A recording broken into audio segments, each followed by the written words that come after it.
We are live, ladies and gentlemen.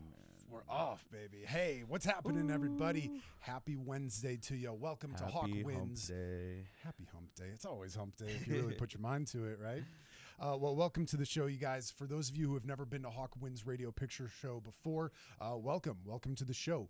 We are a platform for artists of all mediums throughout the entire Midwest, and we have a really, really awesome show for you guys tonight. So stay tuned. If you enjoy the show, hit like, hit subscribe, send it out to the world, man. It means the absolute most to us here as artists, no matter what part of the world you're in. Just hit that like and share button. It really means the world to us. And it's free. And it's free. It's free. Just do it. It's just free. Just click. That's all you need to do. But welcome to the show. My name is Jack Dwyer. And I'm Jay Smooth. Now, we have a really awesome show for you guys, but usually before the show, we always like to introduce the show and introduce some kind of fun stuff happening around Chicago. This week, I'm very excited to say that this Saturday is World Naked Bike Ride in Chicago. Yeah. Dare to Bear, baby. So if you're out in the Loop area this Saturday, be aware that there might be some people in the nude doing some bicycling. Now, Jack, for those who aren't aware, what is the Naked Bike Ride? It is as such, you know, you go in, you dare to bear. Not everybody's nude, you know, it is a very body positive environment. It's very inclusive.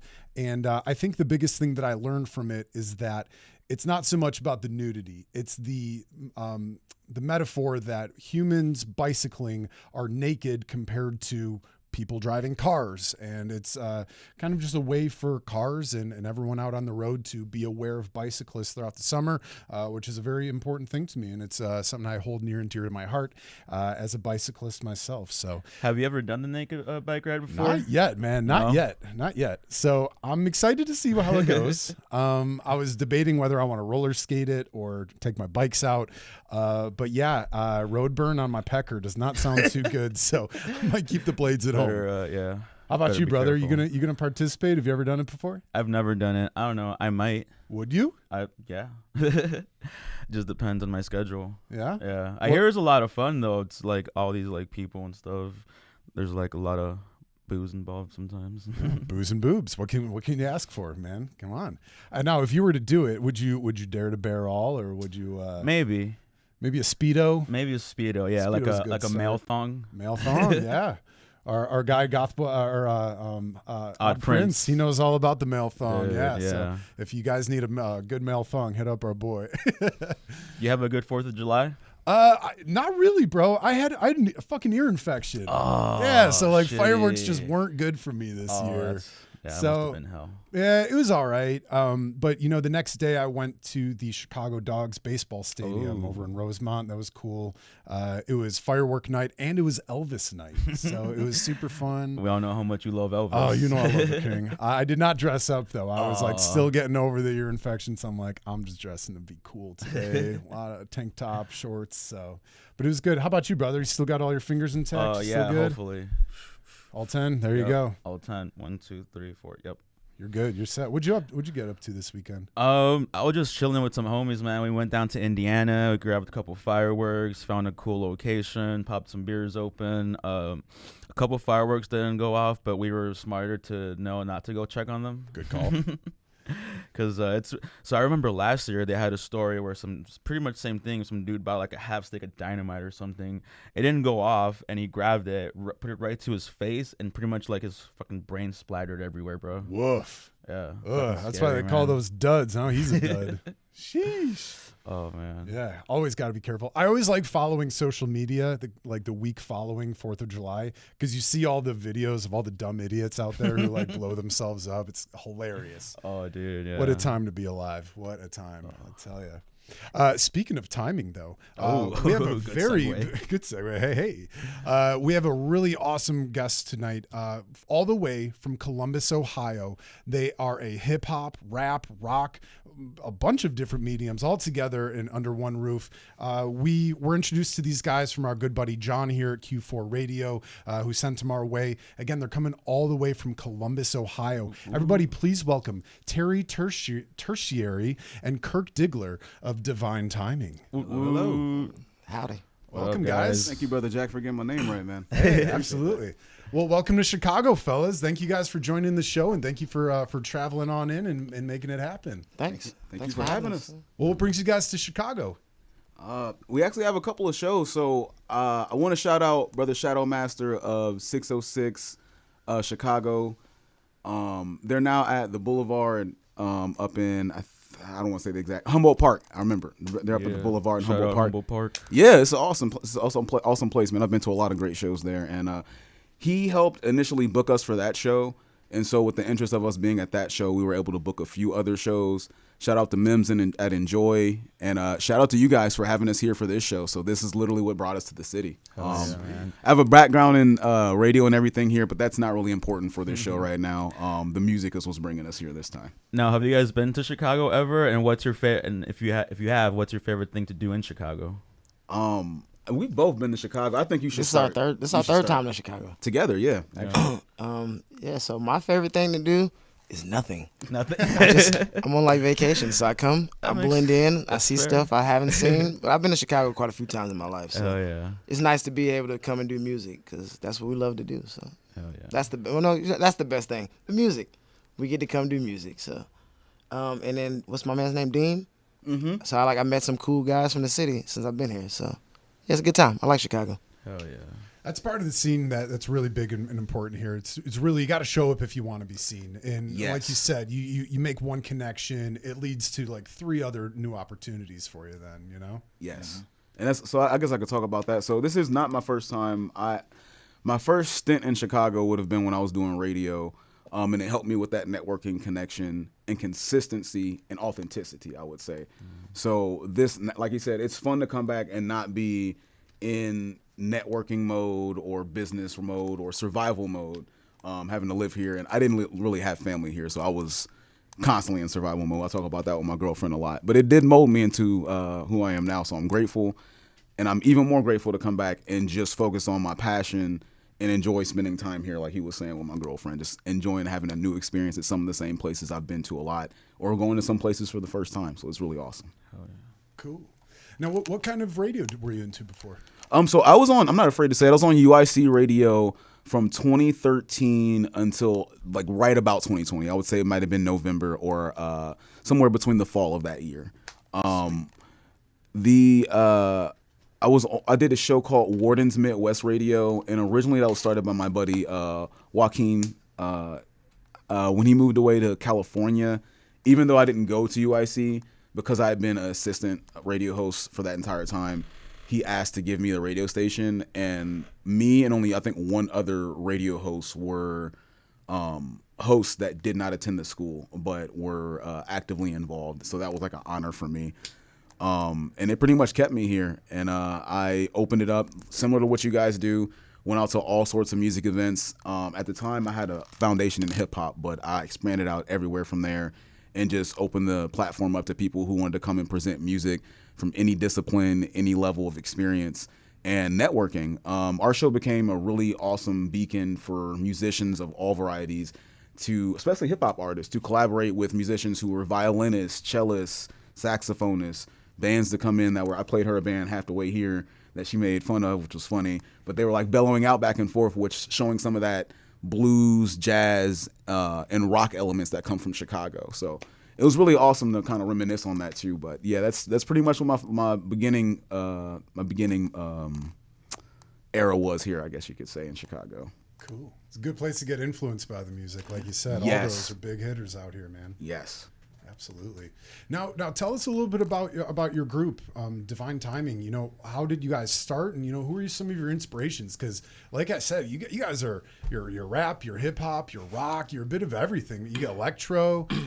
Tell us a little bit about how did the band start, and who are some of your influences? I want to briefly say something. I'm gonna give it to Kirk, and I'm gonna give it back. I'm gonna take it back after that. All right. I think all of us. It's only because I think all of our own individual influences influenced the band. None of us said, "Oh, we want it to just be this." Like, I think hip hop was the one element that was there between me, Brother Kirk, and our bassist, Brother Kamo. But aside from that, we really were just like, what feels natural when we're playing together, aside from the singles we had.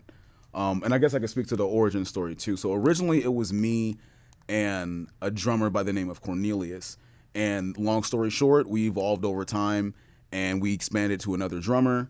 We brought in Brother Kirk. Actually, Brother Kirk kind of recommended himself. He really started doing a lot of the other resources and other things we need to have attended to outside of the music, but we also knew he was skilled. So by the time it was time for us to sit down and collaborate, the only option aside from just a one-off collaboration was, do you want to be a part of the band? And that's how I introduced him to the other two bandmates. So Cool. Yeah.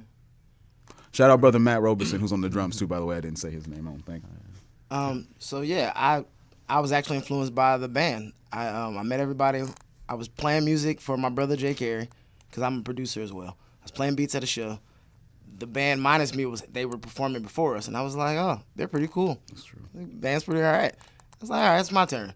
So I played some music, and they're like, oh, he's kind of cool.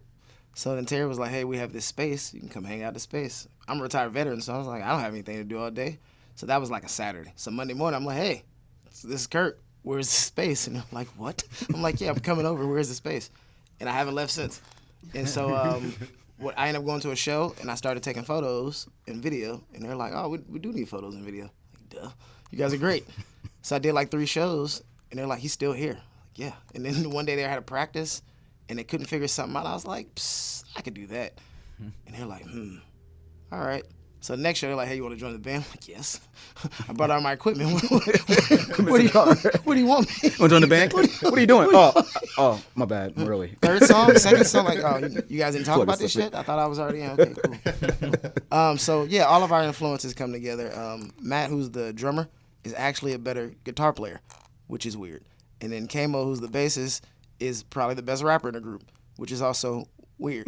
So as we do things, we realize that we've been limiting ourselves. So since we get around each other, now we have limitless potential, because we look at someone else doing it and we're like, oh, that's pretty cool.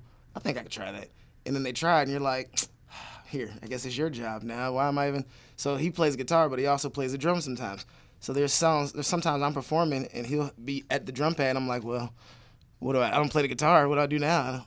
Okay, well, I'm going to go hang out with kids in the audience and take the tambourine or whatever. I figured out. So we all have our own influences. My influences come from a little bit of everywhere. My brother spent some time in Seattle in the 80s, so he came back with, like, Pearl Jam before they were Pearl Jam and all that kind of stuff. We moved to Compton in the late 80s as well, so I heard a lot of random breakdance songs, and gangster rap started at the same time. But I'm from Ohio, so we listen to a lot of funk and gospel music and blues, so all of that stuff comes together and kind of influences us all. Yeah. I think musically, personally, I'm not going to speak for the other musicians in the group, Brother Kamo and Matt, since they can't be here, but I'm just going to go back real far. What my mom used to play when I was like a kid and an adolescent, those things probably influenced me stronger than a lot of other music did, even afterwards. My mom used to play a lot of the remix hip-hop songs of Miles Davis's like later catalog. I think some musicians came by and remixed it. You told me who did it. Easy Mo B. There you go. Yeah. Easy Mo B did it. So and that really influenced me strongly. The jazz elements, the hip hop elements, the collaboration. My mom would also play a lot of nature music, nature sounds, and classical music. She was going to like technical school at the time, and I think she had heard that doing that when your kids are going to sleep helps their intelligence. I don't know if it helped my intelligence, but it definitely helped my creativity and my creative mind. So by the time I started getting to, I was much older before I really got to instruments. So I was writing a lot before that, like writing stories and writing lyrics as that evolved. And then as I got to instruments, my creativity was far ahead of my skill. So I was like, I want this to happen, but I have no idea how those string elements can come together. So after about 10 years of learning, not 10 years, but a few years or semesters of learning from a mentor, singing and playing guitar, I began just kind of going off on my own and doing self-taught work with it, and that's kind of what influenced, I guess, my sound now. Along with, like he said, I want to piggyback on that, my bandmates. They truly do influence me. I get inspired when we play music together, so it puts me in another space to try to create something that feels new, to me at least. Yeah. You know, you mentioned the funk is really big in Ohio. Yes, it is. I forgot about that. Yeah, isn't Funkadelic from Ohio? So no, they're from New Jersey. They're from Jersey? Okay. But Pieces of them are. Funk started in Dayton, Ohio. Yeah. So, you want to have some fun? Roger Yeah, Troutman. baby. So Let's my get into it. my auntie or my cousin, she's really my cousin, but she's so old, we call her auntie. So my auntie, her kids were the first funk band. So my cousin Bobby Allen was the drummer, and my other cousin Vesta Williams, she was the singer. So Vesta had some singles in the '80s, Congratulations, Once Bitten, Twice Shy, stuff like that. And then my uncle, in Columbus, we had a record label that a label in Chicago now owns Numero Group. They own it. It's called Cap Soul. So my uncle played piano on all the Cap Soul songs. Oh, wow. Yeah. So I've been to Numero once. I was gonna go this week, but they're only open on Fridays, and I'm leaving tomorrow. So I'll come back another time. We'll be back. We owe y'all some records, man. We got to have some discussions. So yeah, the funk is from Dayton, and Dayton is like a very small, tiny, industrial kind of town. And everybody moved from different places to go get a job, and then they had kids, and their kids started hanging out, and they're like, oh, we could do this. And then we had funk music. But Dr. Dre stole all our funk music, so we don't have a sound anymore, so we got to figure it out. It's okay. It's okay. We're working on it. We're working very diligently on it. We're all aware, too. I'm a strong advocate for, just to segue from that, just a lot of Ohio musicians, people don't know, John Legend, even more recently, not even to go back to the Legends, but we have the Isley Brothers, the Roger Troutman, the Dat Band, the Ohio Players, even to go into like more Eurocentric rock music. We have Devo, we have give me a second, Black Keys, the Black Keys. We have 21 Pilots. The Nationals, 21 Pilots from Columbus, Ohio, where we're from. So there's a long list of Ohio musicians who have not even just we existed. They've influenced music to change it because we've been at what we consider at the heart of it all. That's like the slogan for Ohio, but it really is truth. We feel like that. People will say like Ohio against the world. People don't get it. It's like a lot of times we don't get our flowers, man. We don't get our flowers until we're gone. And like, no one's ever like, they're like, oh yeah, funk did start in Ohio 30 years after that guy that made it died. They're like, oh yeah, that's cool. Dr. Dre's better at it though. Now, what do you think the music scene is like today in Columbus, Ohio? Can you just define it a little bit for us? Changing. Yeah? Yes. Good change, bad change? Great change. Good change. Great I'd say change. great change. So on Mondays, okay. So I'm at a point where I'm an older generation now. So the people who inspired me, they're still around, but they don't necessarily either do music or they're just too big, right? So my new responsibility is anyone under me, I want to be able to give them anything that no one was ever able to give to me. So I offer Good mentality. on Mondays now. Nice. I offer a session where everyone in the city can get together if you want to, and we can do whatever it is you want. So if everybody in this room had an idea, we could either make it from scratch. You can bring your idea with you, and we can record that, whatever. So I've had 3 sessions, and we recorded 3 songs. So the session Monday, I had 2 people who had never came. They came with new energy. We made a song from scratch. It took about 10 minutes, and everybody in the room was like, this was fun. I'll be back next week. Oh yeah. So we've spent a lot of time talking about how to change it. No one's ever actively like done anything necessarily to change it. So I think it's time to change it. So, I agree 100%. That's literally, he knows that's what me and Melissa do too. So we do that for the arts, and he knows that that's like a special part in my heart to do it for musicians. So it's literally why before I moved back to Columbus and brought musicians to Chicago in the fashion I'm doing it now, I was living here, bringing musicians from Chicago to Columbus and trying to do the same thing while living here. It just, for some reason, like you said, the change wasn't happening yet. So there was a lot of stagnation with people wanting to come no matter what level they were at. Now it's more so, it's like, I want that experience. I want to experience what that's like so I can understand my own potential. So I love the ability to, for me, my specialty is booking and technical things sometimes. So there's a lot of creativity when it comes to my own stuff, but when I'm looking at other people's works or progresses, I can see the extra penny or the extra breadcrumb they need to get to where they got to go. And sometimes I just like pushing them there. Like our buddy P who came by, I kept telling him, Prometheus Wade, I was like, you need to go to Chicago. He's a really talented hip hop artist. He can freestyle for hours. Without talking about the same topic, speed up his flow, slow down his flow. And he doesn't cuss. He's a gospel artist. He's a gospel artist. So it's gives like you gospel bars. It's amazing. So I'm like, dude, I don't think you understand how talented that is. Like, that's one of the most challenging.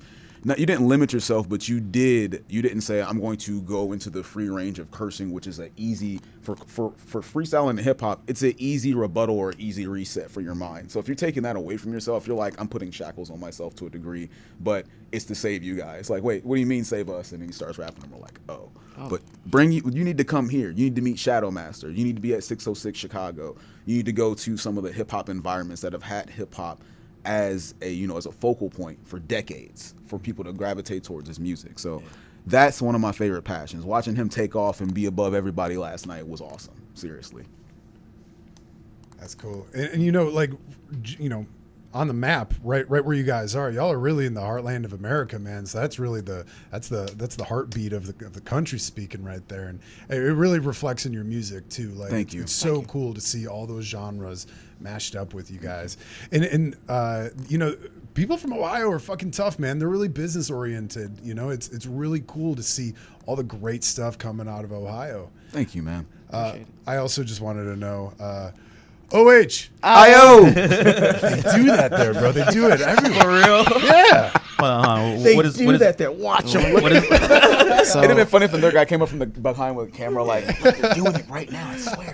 yo, that's funny, that's how you greet somebody. So if you're not in Ohio and you see somebody with like some Buckeye gear on or something, you just be like, OH. And they'll either say IO because they know what's going on, or they'll walk past you. So if they walk past you, you're like, oh, you're probably a Michigan fan. It's kind of like the Juggalo greeting. Everyone's like, whoop, whoop, when you go to like a There it Juggalo. is. Family. Whoop, whoop. I love me some Fago. Where's the Fago? Yeah. Hell yeah. I mean, so I'm not a Juggalo technically. I only like one album, and I liked it by accident. I had a friend who was like, hey, man, let's listen to some ICP. I said no. He was like, come on, plan, please. I was like, all right, man, I'll make you a deal. If you buy me some Twinkies and a soda, I'll walk to your house and we'll listen to ICP. He's like, all right, I get you 2 of everything.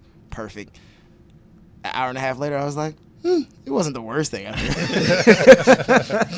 I've heard worse. She's played me a couple ICP albums. You gotta listen to the Great car Malenko. drives. Dude. Great Malenko, You yep. gotta listen to the Great Malenko. That's it. Yeah. I've never been to a gathering of the Juggalos, but man, do I really want to go? You should go. They have them in Ohio, man. You should go. Yeah, we're Let's- there, man. We should book one. do Let's it. go together. bro. Hell We'll yeah. all go. Let's do it. Trip on some Hawkwinds. mushrooms, sip on some Fago. Let's do it. I just got to cover my hair, but y'all be fine. As long as we're not boofing anything. No boofing. No boofing. Sorry, guys, no boofing today. No boofing. He had to apologize for us. Sorry, America. It's a good show.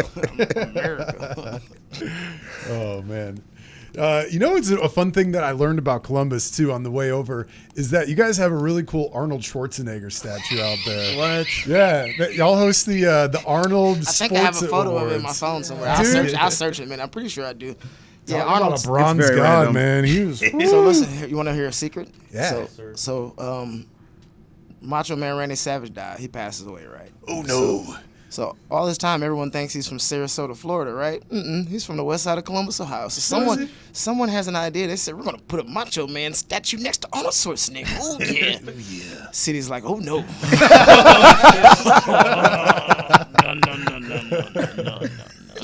I didn't even know that happened. Oh yeah. So if you look next to Arnold, I know he was from Ohio. if you look man. next to Arnold, right? Yeah. If you're looking at Arnold to the right of him, there's like a plaque where someone else should be. He's not there. That's where Macho Man was supposed to go. So Arnold's That ain't like, right. I'm serious. So Arnold, not right, he's bro. like They should back put him posing, there. right? He's Yeah. like check out my back. and Macho Man should have been there, like, oh yeah, or something. I don't know what he would have done. The cream of the With a crop. Slim I don't Jim, know. yeah. Yeah. So I don't know. The tassels. The tassels should just be like chains blowing in the wind. I just think that should do it. Come on, they got to put it there. statue? I'm about to boycott for that now because if we're gonna put Arnold there, he's not even from our country. Like, I'm I'm about to say, yeah, he's not even from. you gotta look. If we're gonna put Christopher Columbus statues up, I'm gonna advocate for this. If we're gonna put Christopher Columbus statues up, Macho Man might need to be up there. There you go. Yeah. Outside of any other allegations he might have against his name, I'm not too sure about all the other things. I heard some things. I had nothing to do with that. However, And there should we be a all button- know what Christopher Columbus did, so let's not. There should be a button that just says, "Oh yeah." I think we should Yes. get that rid of. I'm gonna go call the mayor when I get done. That's with this. automatic Oh, happy man. button, man. Come on, man. Mayor Ginther. There's a lot of reasons to be mad in that area of Columbus too, man. Andrew J. Ginther. We need to talk, buddy. Oh yeah. Oh yeah. We need that right button. Oh yeah, my mayor doesn't like me. No, is that's the mayor of Who, Andrew J? Yeah. Oh yeah. Of Yeah. Columbus. Well, he's the mayor. What do you got to say about him? Nothing. I'm in Chicago. He's a great guy in Chicago. If you really want to know, you can check my Instagram. It happens pretty often. Me and Andrew, we don't like each other. He's the bad guy. So if you're the mayor, right, you work for the people. I can't get a hold Should of him. be that way, I right? can't get a hold of him. One day he said, I want some records. I took some records to his office. They wouldn't let me in. I said, here's his post. I bought records. They're like, you got to sign a waiver and a security form. I'm like, I'm a veteran. Just let me in. There's no weapons in the records. They're just records. Yeah. And then he stopped answering my DMs. He doesn't. Damn. I think I'm just really sad. Maybe that's what's wrong. The mayor hurt my feelings. You got ghosted by the mayor, By the bro. I'd be mayor, upset bro. too. It's okay. It's all right. Well, bring music to the people, mayor. There it Please, is. come Yeah. on, come on. That's what the world needs right Let's now, go, man. mayor. Yeah, and Columbus is the capital of Ohio as well. Yes, it is. Learned, and it's a beautiful city. I've been there a couple times before. All the brick roads and everything too. That's German Village. German Village, yeah. A lot of good breweries out there. Yeah. It was cool when I was watching your videos online. I saw the brick roads and I was like, oh yeah, they're in the heart of Columbus, baby. Yeah, we were. I think for that video, we were in the Short North, which they have like a little gallery hop over there. So all the galleries open up. Where there were once galleries on the main street of High Street, it's now a bunch of bars. But the galleries that are on the side streets and some that are still on the main street are still open, and they have like about a 1.5 mile road pretty much shut down, barred off, and there's a bunch of booths for kids, arts, sports, music. There's DJs, and we were there with our arts community that day.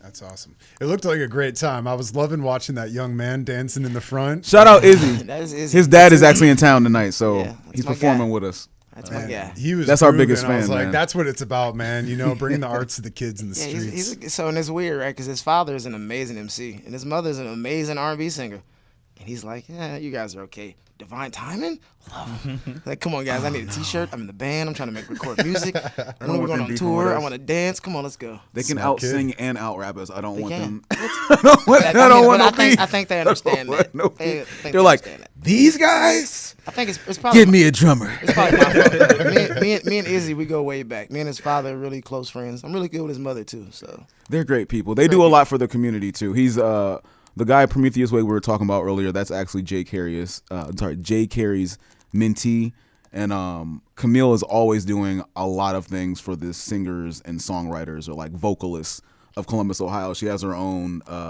R&B singer songwriter music festival.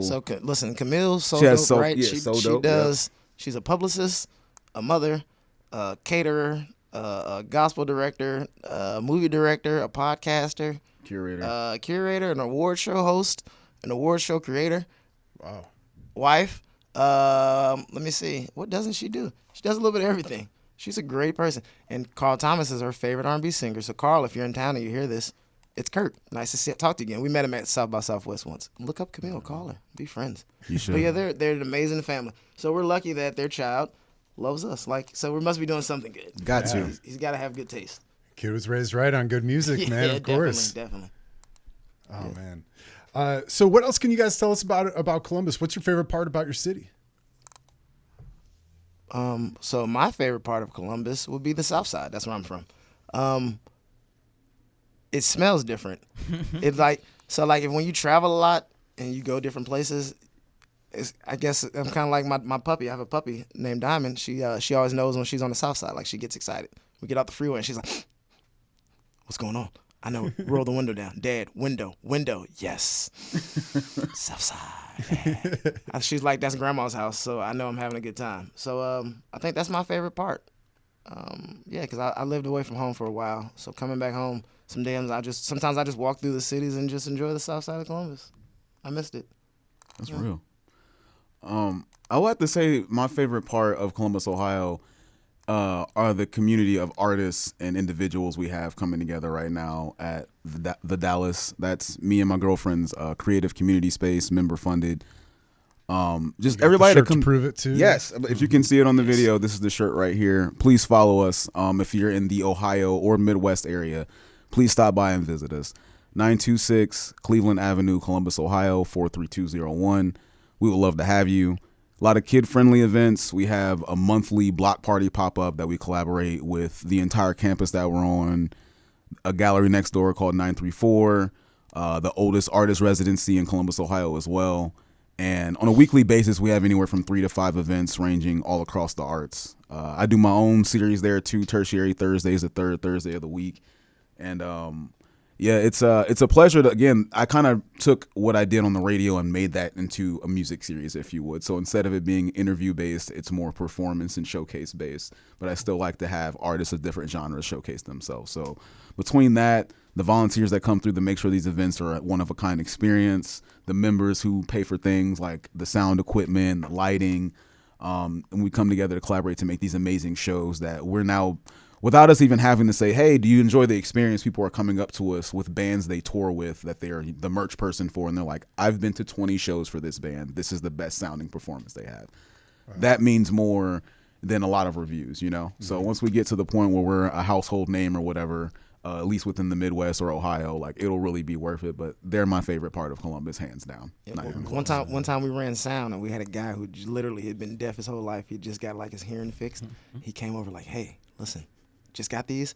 Amazing. I don't know what you guys did, but I've only been hearing for like a week, but this is the best thing I've heard all week. Great job. We're like, what? He's like, yeah, great job. So yeah, wow. The artist community is amazing. And I would be remiss, I really got to give a big shout out to 2 amazing people, because they're really my favorite people from Columbus, Ohio. My amazing girlfriend, Melissa, who is literally not just, I would consider her my right hand, but I'm her right hand, but she's the lead of the Dallas. So I would be completely wrong to not mention her specifically, she is the lead of this community. And our amazing friend and sister, Anna, over here, well, my sister, Anna, over here, who holds down a lot of the behind the scenes stuff for specifically Divine Timing, and also for our series, the shows we do, I'm going to help out with the gear. I'm going to bring stuff up. I'm going to watch the door. Those things that go missed a lot. It's like the stuff on a sports team, the mismatch on like a basketball team. It's like those are the people who go missed. Like, oh yeah, this person being here helps our defense just because they exist. And it's like, I don't get it. It's not on the paper. It's like, you don't need to get it. We understand it. And that's who Anna and Melissa are for us, but also they're in the forefront as well. So shout out to them as artists, and shout out to them as people who are making sure this is going great for us. Yeah, man. Takes a village. Yes. Takes a village. So tell us a little bit about the release of your latest single, Players Gotta Play, just released earlier this March. Players Gotta Play, yes.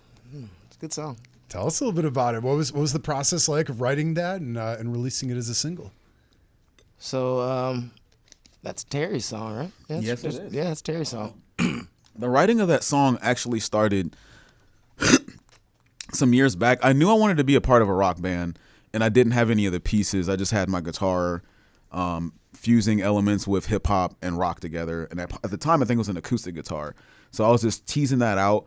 But as they came and joined the band and were able to fill out some of those other musical elements, they helped create that song. So that song was not the way it sounded until I heard it and heard the musicality of it, like the composition for maybe like a few weeks to a month. And then he came in later as a bandmate. So him with the elements of mixing and sound, it fine-tuned the song as well. So between just the music part of it, that's where that came from.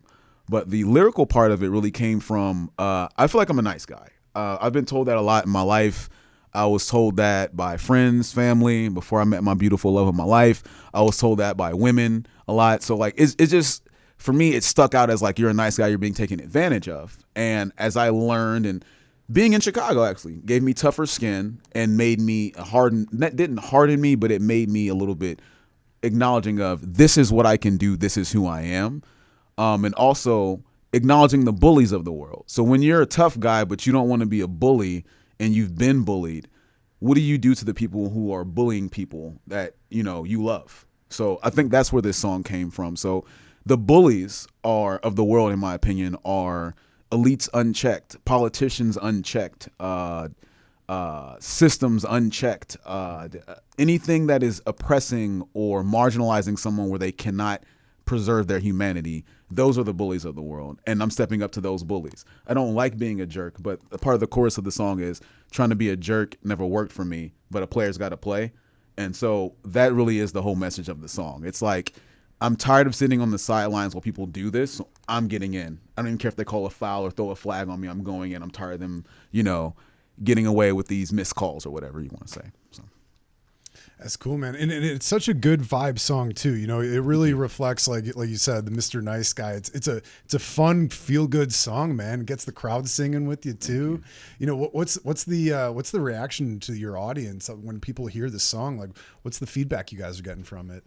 They usually love it. They love it. It just if it's their first time, it probably takes them maybe 3 go-arounds to catch on.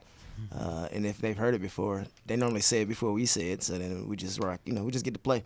So it's always a good time. The kids love it.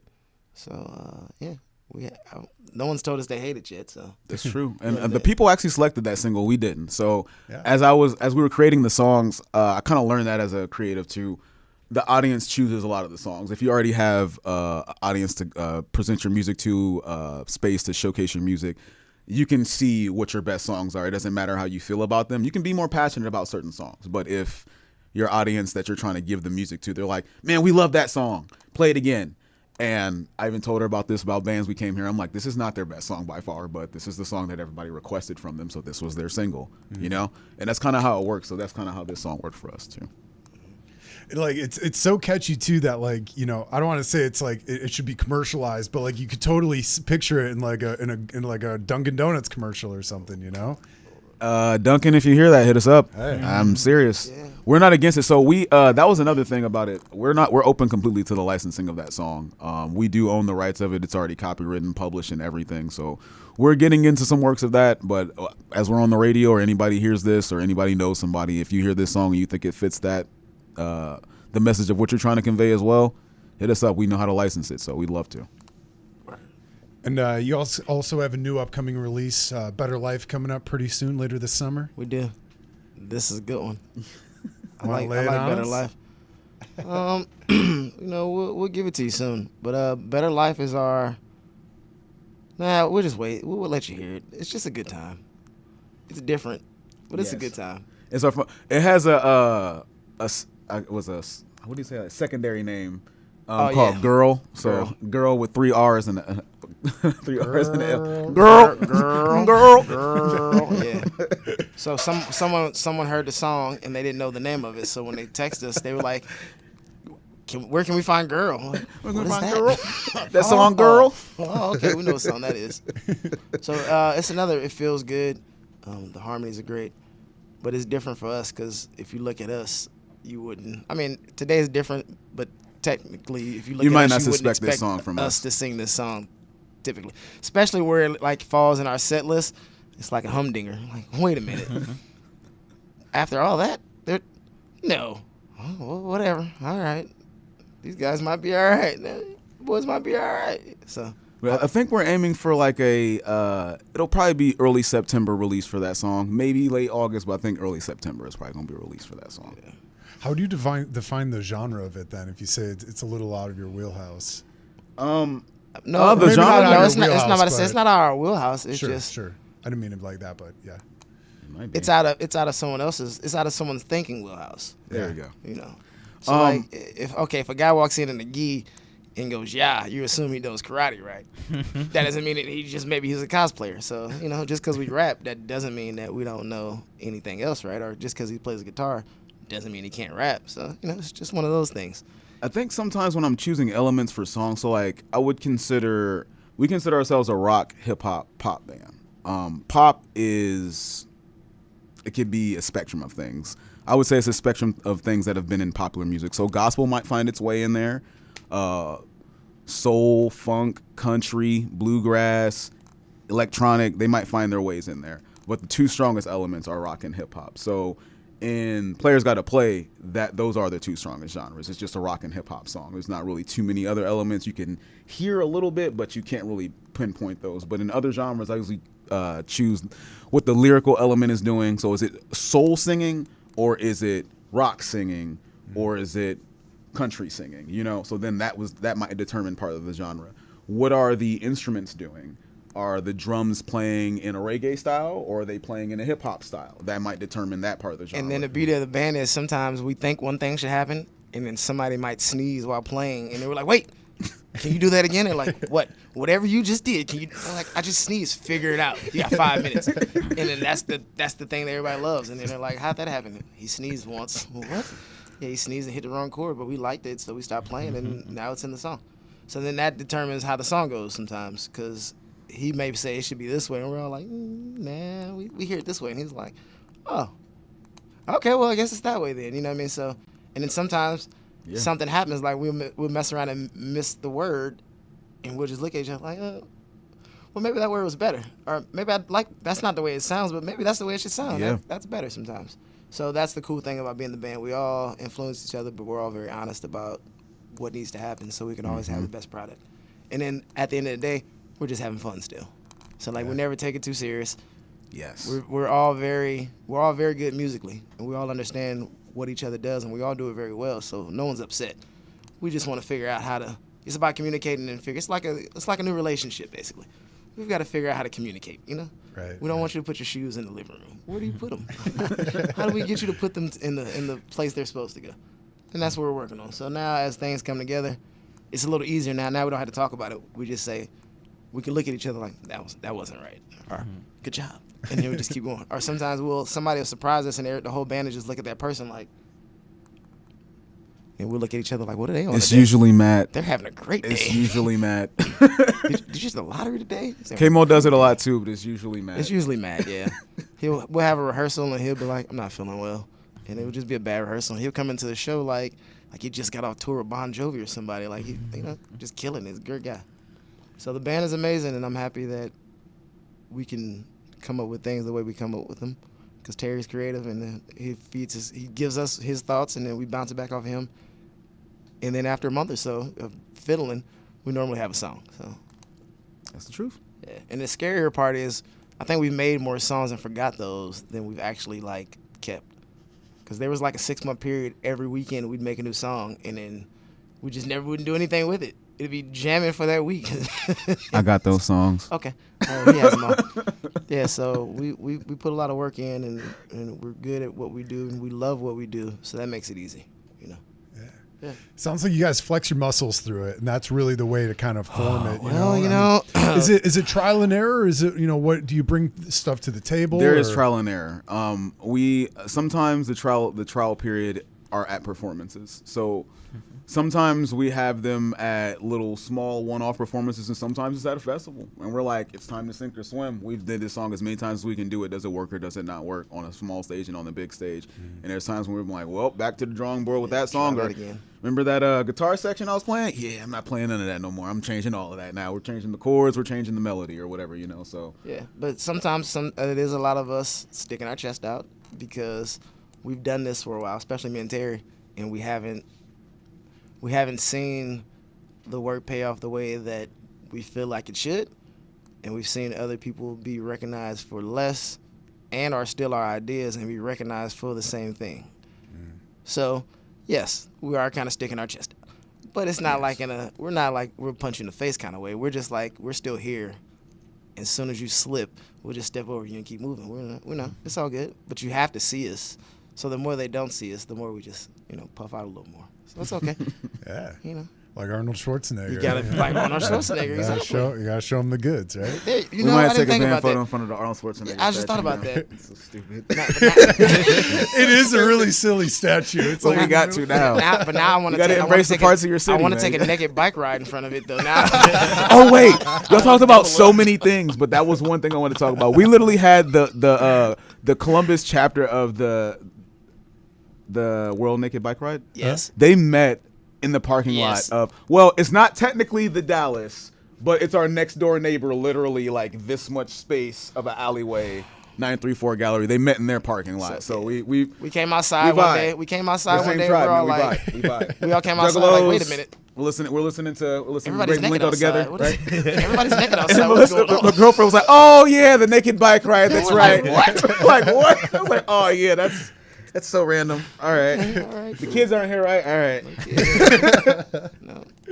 I love how nonchalant it is too. It's like, oh yeah, just the naked bike ride. bike ride. Oh, okay. Yeah, that's yeah, good. In We're our all like, in our community, it was literally that normal. It was like that was not the wildest thing happening that week for us. We were like, oh, you know what? Sure. Was that the Brought, same brought out the week? lawn chairs, kicked it. We're like, what's up, y'all? Hey, That how was the you same doing? week everybody was on stilts, right? The stilt ladies was out. Oh, That's the same God. week. Oh gosh, it was. We have so many stories. We might need another. If y'all want us back, we got a lot of stories. Trust me. Hey, we got plenty of time. Lay them on us. Well, we have at Milo Arts, the oldest artist residency in Columbus, Ohio, where we live at. Next, so it's part of the campus of the arts campus we stay at, and the Dallas is on. One of the artistic troupes there are a artistic street performers, artistic street performers. So or like. What is that called? Like trade performers? Is that what it is? Like when you're like doing circus performances? I don't want to say it. Spectacle art. Yes, there you go. Spectacle art. Excuse me. So we have people who Contrary are to testicle art.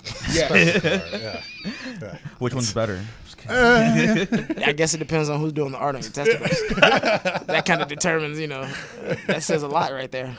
But yeah, they have we have a few different people. So we have that's like I would just call them they call themselves the Amazing Circus. So a small troupe circus that they're amazingly talented in their own right. They're stilt walkers. They have their own clothing designs. They have, The Amazing Giants. I apologize. I don't know if I said that right. But they have stilt walkers. They have jugglers. They have I don't know what it's called when you're inside the things. When you wrap the threads around your arm and you spin and stuff. Oh, straps. Like off the ceiling? Cloth straps. Yeah, you know what I'm talking about. yeah. I'm saying it all wrong, but Silks. Okay, So, we know yes. what's going on. Yeah. we also have like recording studios where like the heads of those studios get flown out to organize 80,000 person music festivals for sound. We have golfers who sell upcycled mosaic art, and they used to be like professional golfers or the top golfers at OSU when they were there at Ohio State University, for those who may not know. Next door neighbors of ours are inventors who collect rare Madagascar exotic frogs and propagate them. One of our neighbors literally helped me plan or like what is he's a not an amp tech. What is it called? Guitar amp tech? Maybe he just has that ability. So the guy I was talking about that gets flown out for the 8,000 sound music, whatever. He asked our neighbor to do his sound design. So when he said that, I was like, "Would you mind going over to Mike?" He was like, "Sure, man." And he took a picture of it. He was like, "It's already set up." And I went over there, plugged it in, and I was like, "This is the best." So the guitar sound you guys are going to hear, shout out to my neighbor Aaron. He helped me do that. Oh, yeah.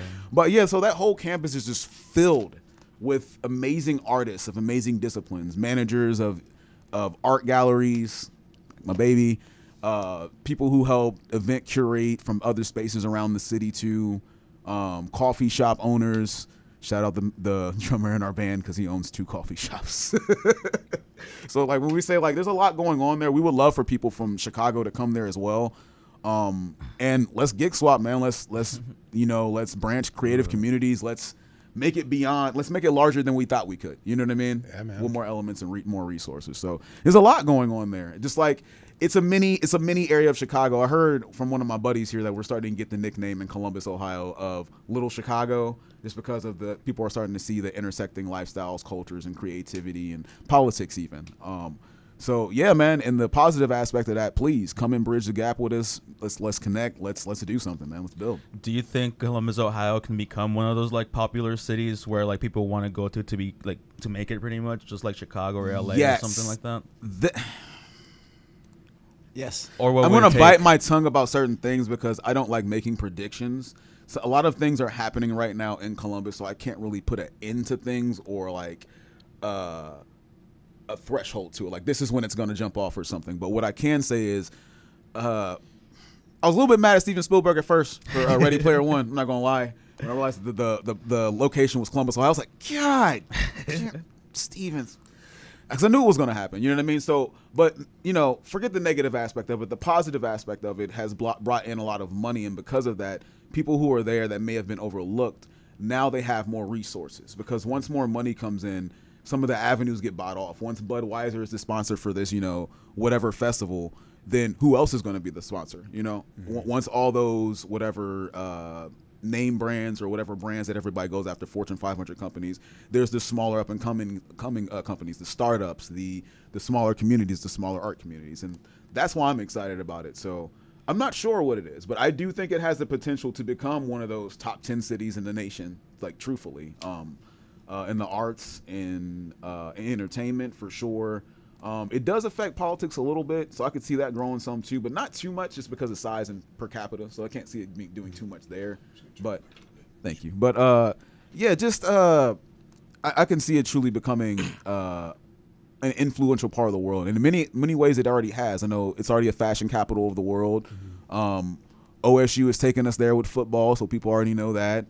People know a little bit about the medical field there too, which is really strong. We have Children's Hospital, which is a large part of literally what the city is. And we have Ohio Health, which is literally one of the biggest things in Ohio. So, which is the medical part of Ohio for people who may not know. But yeah, it's all growing all at the same time. So the 7.5 to 8 years I was here in Chicago, every season I would go back to visit for a holiday or something, and I would see massive change. And mostly in those areas I was talking about, the OSU campus area, the medical area, but also within the culture and the arts, seeing more people from the continent of India come over and seeing generations of that culture there, seeing people from Somalia come over, and now there's 2 or 3 generations of Somalians when they really started to move into Columbus, Ohio when I was like an adolescent, so those things are awesome. It's amazing to see a city grow in America too. You know, it's and that's that. I think that's one that you guys have always had that fire burning too. It's always been popping, but I just, I wish that for most major cities too. You know what I mean? Just send some more funding that way. Like you said, a film or a large scale event, whatever it may be, like that's the thing that's really going to help put a city on the map. That's the cosign. That's the equivalent of like what a entertainer, celebrity, or company could do. So if you're like a social media influencer, if a company responds to your message like, oh, I'm drinking a Coca-Cola, but then Coke says like, oh, that's awesome in their comments and it's the real Coca-Cola page, like your stock goes up. Same thing. So I agree. The more that comes in, the more we have say so in what can happen in our in our communities, because we could say, hey, if that money's being used, it needs to be used for this. Right. What would you guys like to see changed? Say that government funding comes in for the city. What would you guys like to see Columbus flourish on? After school programs. Hell yeah. They got rid of all the after school programs probably 15 years ago. And it shows. It shows. Kids hard. need something to do after school during the summertime. And with that, more money. I piggyback with more money into the arts. They took a lot of money out of the arts this year, across America, of course, definitely in Columbus, Ohio, and it immediately reflected in a lot of the artists we knew. So funding stopped going to certain nonprofits, artists individually, and everything. So, we say it's Mayor Andrew Ginther, right? Yeah. Bring that money back, bro. Andrew J. Ginther. What's the governor's name again? DeWine? Mike DeWine. You too, bro. Mikey? Come on, bro. Mikey, come on, bro. Mikey? What's your wife doing, Mikey? Come on, bro. You want us to shout you out when we get the grants and stuff, bro. Bring us the money. Your wife is kind of cute, Mikey. Bring us the money, Mikey. Where's the money, Mike? Where's the money, Mike? We're gonna have local cabinet members showing up at Excuse me. We heard that interview. Please take that down. Can't do it. If you want me to take it down, Mikey, tell Andrew. Need that money. Tell Andrew to talk to me. Gotta love freedom of speech, baby. Gotta love it. Gotta love it. Oh man. Now, tell us a little bit about, when you get the whole entire band together and you guys are about to start recording, you're rehearsing, what are some rituals you guys do? What are some ways you guys kind of find the groove and kind of get into the middle of things? We normally pray first. And then from there, always. It just kind of depends. So the bassist is the coolest. K-Mo's the coolest in the group. He's also the youngest. So normally he'll do something and we'll be like, oh, that's kind of cool. Or Terry already have an idea. And then me and Matt just kind of wait to figure out what they're going to do. Because, Matt does drums and I do whatever else. And then once they figure out what they want to do or where they're going, me and Matt kind of fiddle. And then somewhere in that 10 to 15 minute time frame, we all kind of figure it out. So, it's like a puzzle. So as long as someone has a corner, we can kind of figure out the rest of it. And sometimes no one has any pieces, and we just sit there and make it happen. So it's cool. And then since Matt, the drummer, is the best guitarist, he's on the drums. Like, no, that's not the right note. You guys need to play it. Hold on, give me a second. It's okay. I'm going back to the drums, and then the song's complete. So normally something like that. Yeah. We set up all the recording gear ourselves too. between Brother K-Mo and Brother Kirk, they mix and master everything. And yeah, it's a few sessions, so it can take an hour or so to set up the the recording equipment. For those who know, like miking a drum kit is not an easy task, and it takes a while. So we did a lot of trial and error with that, a lot of trial and error with different mixing boards to see what worked the best, different DAW systems to see what mixing and mastering sounded better, But yeah, a few trial and error sessions, and then we got the process down. So we actually record at the Dallas. Shout out to that. If you are a band in Columbus, Ohio, you can literally come there and record in a session with us. Literally, we can record it exactly how you want. We have different levels of equipment, and different levels of expertise, and different ranges of skills, so we can get you the sound that you need. Definitely. Come see us. What about before a show? Do you guys have any like pre-show rituals? Like, what do you guys do like 5-10 minutes before a show? We pray, definitely. We pray. You probably seen a couple circle prayer pictures of us, and those are legitimate. We didn't even ask the photographer to get. Well, okay, I won't lie. I might have asked him to get it one time, but like a lot of times we've been captured in that just because we're like, oh yeah, it's 3 minutes before and we're about to go on stage. Everything's ready. All we got to do is talk to God right now. Yeah, normally we're goofing off. Because we've probably already done sound checks. As long as sound check and everything is good, we're probably somewhere goofing off about 5 minutes till, and then we'll pray, and then we'll rock, and then we're done. Hell yeah. And if you know, I'll give you guys a little tidbit. We're not even all the same spirituality, so I think it's amazing that we all come together and pray right before we go on stage. I can give anybody listening in a little bit of a secret about us. Like I think that's the most beautiful thing about us, and we always run to do that. And if we have forgotten a time or two. But luckily for us, we build it into our set to pray as well too. So usually at the beginning of our set, we're praying with the audience too, and they don't even know it. So, cool. But yeah, it's a really awesome experience. But that happens. We make sure everybody has water, do a little breathing real quick. We check on each other, and we're like, y'all ready to go? Fist bump, and we're taking off. And what about after the show? After you got all that adrenaline going through your body, how do you guys missing decompress? fist bumps and missing high fives all the time, every time, and that's when we knew we were a solid band. We were like, oh, you feel that energy from the performance, good. We're like, all right, it's usually one of us like this, and like somebody daps up, somebody reaches in, and then like either me, I'm like Somebody's packing like something, and they're like turn hanging there like this for like another 3 minutes, like, oh, my fault. oh, my bad. Yeah. And then it just depends. So we travel a lot. So a lot of times we're just packing up, trying to get on the road. That way we can get back home. If it's a show at the Dallas or something local, we probably hang out and, depends on what type of weather it is and what's going on. If it's cold, we're probably going home. If it's warm, we'll probably stay together another 10, 15 minutes, talk about the show, maybe have a drink. Maybe it's water most of the time, but it's still a drink as a unit, and just talk about how the show went. And then that's pretty much it. But normally, we're just packing our stuff up and getting out of wherever we are because we're out of town. Nice. Yeah. I love the thing you said about the prayer and different spiritualities. And I think that's so important, especially for a community like yours, like to have a band, a unit like that. I just had a question. Who leads prayer and what does prayer usually look like? Everybody. So we take turns. Yep. Yeah. Intentionally, yes. Yeah. Which I think is cool because I'm not going to say this part about us. I think that y'all can leave this out there. Some of us have backgrounds in priesthood. Some of us have backgrounds in being raised in gospel families. Some of us have backgrounds in West African spiritualism, and some of us have just been, like just raised in families that are gospel and do music. So, but I think we all have our different influences on exactly where that our connection with which we all consider, we all pray to God, which I think is something that pulls us all together. And I think that's the only element that we really care about when it comes to the spiritual element. And we all feel different expressions of that through our music, and we have at different times, whether it's been rehearsal or whatever. So when it comes to that moment, we're just like, hey, just whoever didn't go recently, we might feel a little bit of heaviness on you, and just say it right now before we even go on stage, so it's gone. Just, you know what I mean? So yeah. One love. Word. Yes. One love. Yeah. That's important though. I think, like you said, in any background of spirituality, religion, anything, just to have that community, that synergy that you build up before. We were joking about Zip Zap Zop earlier, doing improv games. It's real. But Yeah. It is real. I went to arts high school, man. I've been doing it since then. Seriously. Yeah. It helps. Y'all think it's a joke. All those little before you go on stage things are really important. Breathing, zip zap zop, the woos, all that. Seriously, do it. You got to stretch. Yeah. Definitely. Listen, I stretch. People are always laughing at me like, what is he doing? I'm stretching. I'm getting old. Who wants to pull a hammy on stage? That's embarrassing. Right? We've seen those videos. They all exist. Embarrassing. Hamstrings on stage like this, falling down. He tore his Achilles heel trying to jump. He didn't stretch for it. No. You tore your ACL jumping off of a stage? No. You gotta stretch. No. Just no.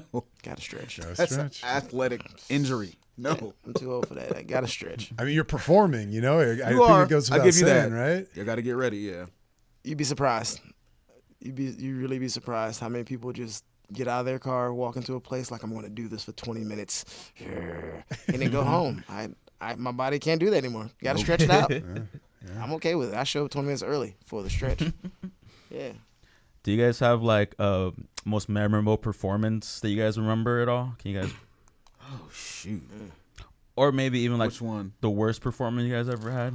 Worst? Oh yeah, I know that one. Let me see. That second performance, we were in this brick foyer. This entire brick wall was behind us, and they had like this brick wall to the left of us, and the sound was like. The sound guy came in hungover off of, I hope, just alcohol, but I feel like it was something more than that. Jesus. Everything was feeding back. The power output was not enough for my amp, my pedal, and my vocals, plus the bassist's amp. So every time both of us would kind of jam in together or start getting a groove, it would just try to feed back, but then just like glitch and cut out. So half of the monitoring in my inner ears was like over and over. Oh man, it was bad. And the sound was bouncing off of the brick, but it wouldn't leave the area. Like it just died and just stayed. It was horrible. Yeah, that's the worst shit. Sucks, man. You know, a lot of people don't realize how important sound guys are when you're performing. Like, if you got a good sound guy, even like if your performance is kind of off, you'll sound amazing. But if you have a bad sound guy, Listen, if your performance is fucking the best performance ever, but you have a bad sad guy, forget it, bro. It's like being under a microscope too, man. We felt so small, and like everyone's attention was on us. Like everybody was like 10 feet away from the stage, but they were like all huddled in corners. Like I don't think I like that. Yeah, it was like, man. Sound guys at them. I don't know. It was definitely the sound guy. yeah. Yeah, he had on the outfit from like 3 days earlier. Oh, He Jesus. just looked like he'd just been hungover the whole week. Oh man. What's the secret to the sound guy? Because I hear that from so many bands where they're just like, you get this Patience. fucking passive aggressive guy Patience. coming Well, in it's there. the venue. The venue's fault. Patience, It's and the you venue's fault. gotta be okay to be wrong. Like it's like the same thing with being a good producer or a good mixing engineer or like recording engineer. You have to sit and listen. I don't think that's one thing. I love you professors from school back at Hockin College, all of you. Neil, George, and Josh, I love all of you guys. You're off doing great things, but that was one thing you didn't teach us. Patience. You really got to sit. They told us to be patient, but they didn't tell us the nuances of this stuff, and I'm going to give you guys the secrets. If someone's paying you for a session, they're always right. I want more reverb. Yep. I want more of this. Now you can say, do you want my professional opinion? If they say nope, you shut the hell up and you keep turning knobs and you keep turning things up and down. Sound good to But you? if you want a specific sound from it, you're like, oh no, it's going to be like this, but I will follow all your directions. And I get that. But he knows, if you're producing for somebody, if you're mixing for somebody, I want more reverb. I want more of this effect. I want more of that. Now you can help make it practical for them, but don't tell them you don't want more reverb. You don't want more delay, because yes, the hell they do. You know what I mean? Make it sound better for them. So honestly, apologies. I want to make sure I'm answering you guys' question. What was the question one more time? I guess What makes a good sound engineer? Or how do you at least get on their good side? Because they always seem so passive aggressive. Like, So, I mean, fuck, I guess If you're I'll on their move bad your side, there's no way. There's no way. There's How no much way. ass kissing goes into it? It's though, not I even guess? ass kissing. Like, you could be completely right. I want to piggyback off of, you guys said the worst performance. There was a performance at a festival we did. So hot, almost passed out. In the first 5 to 10 minutes of our set at this festival that's been going on for 40 to 50 years, the sound guy for the second year in a row wanted to argue with me about what our stage plot and instrument input was. And I was like, hey, I'm the leader of the band. I got this. We have four different quarter-inch inputs. One of them needs 2 DI, so it's going to be 2 instead of 4 overall. But we'll figure that out specifically. And we need 4 microphones. You need 4 microphones? Yes, 4 microphones. For the drummer 2, yes, for the drummer 2. Do you want us to mic the amp? Yes, you can mic the amp, or you can go out from the thing. And we sat there for like 10 minutes doing this. Those are the things you don't need to discuss at that moment. If you already have the information at hand and the person that's the professional is telling you what you need, you don't need to re-ask 3 times. Right. That's so disrespectful in that moment. Those are the things that sound dudes do that they think is like normal, and they think they're reassuring. Like, are you sure you want to do that? It's disrespectful. Yeah, like, we're a yes, band. yes, We've been a band. yes, I wanna do We've it. been a band. I don't even care if we've been a band for a week. We know we want 3 guitars on stage. Get the 3 guitars ready. Like, it doesn't So matter. it's to the point where we've at least 3 shows. We've been like, "You're the sound man, cool. We just need an input to your mixer. I'll go get my mixer. Don't even worry about it. I'll sound engineer tonight because you suck. We're not gonna play this game. I'd rather do that than you blow it. But it's really the venue's fault because they just hire people. They don't have any experience and they don't ask the right questions. And then it's the person's fault. If you get paid to do sound, you're supposed to run the sound. If you don't know what you're doing, then quit or do something else. But don't be angry. There's no point in being angry. And as a sound dude who loves to do sound, you're not going to always love to mix exactly what you're listening to, but you have to want to make it sound great. Yeah, but If you don't like, want to do that, you're a bad sound guy. Quit your job. That's If what I'm you saying, don't 'cause, want to like, go in and say, country isn't my thing, but I know wanna it's supposed to have a sound little good. bit of twang, maybe I a wanna little sound reverb good. on the vocals, guitar mostly. Drums ain't got to bang, but they got to be hitting enough for people want to square dance. If they're not square dancing, I'm not doing my job right. That's you already know. You know the answer to it. That's You're it. failing at your job or you're doing good. And every time at the Dallas, people enjoy the experience there. I'm going to keep plugging us because we enjoy making that experience great, whether it's the arts or the music or the sound. Well, you more know, or the importantly, lighting. as the sound guy, though, guess what? You still have to listen to it. So, do you want? I don't want to hear bad I don't wanna music. hear bad I music. don't want to hear bad music. I don't care how much you're paying me. I don't want to hear it if it's bad. So my job now is to, how do I make this better for me? I'm getting paid, so at least I gotta care, right? God, this sounds horrible, but what if there it is. All right, cool. That was easy. And just leave it alone the rest of the night. So it just depends on what you're doing. But we love sound, so for us, it's important. But as a band, it's important because if we have the greatest song we've ever written, if you hear it and it sounds like it comes through a tape recorder or something or over somebody's cell phone, what difference does it make? You'll never listen to it. So it's got to at least sound good for you to want to be like, oh, I don't want to listen to it again. You know? Athens, Ohio, we're coming back. I'm just going to put it out there. We're coming back, y'all. We're coming back for another performance, man. In August. Be ready. Oh yeah. So a sound guy can break a show. You know what makes a show? What makes a good show in your guys' eyes? The fans. So, like, if we're having a good time, that's fun. But if you look at the audience and the audience is having a good time, then it's like, oh, okay, we're not all right. So when the audience gives us the energy that we give them, that always makes it fun. That's how you know you've done a good job. It's like you don't have to ask anybody. You know, it's simple. Oh, 2 songs, the entire room was dancing. Okay, well, those 2 songs need to keep those 2 songs. That last song, no one cared. Let's get rid of that one. All right, cool. And the last song, people cried. Cool. Leave that last. Excellent. Okay.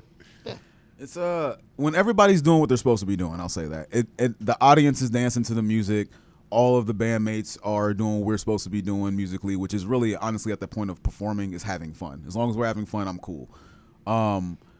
They're going to be doing, Babe and Anna are going to be doing what they're supposed to be doing. They already got that. But, like, so as long as everybody's doing all the elements they're supposed to be doing, the sound guys making sure everything's turned up right, we're good. If everything's following according to plan.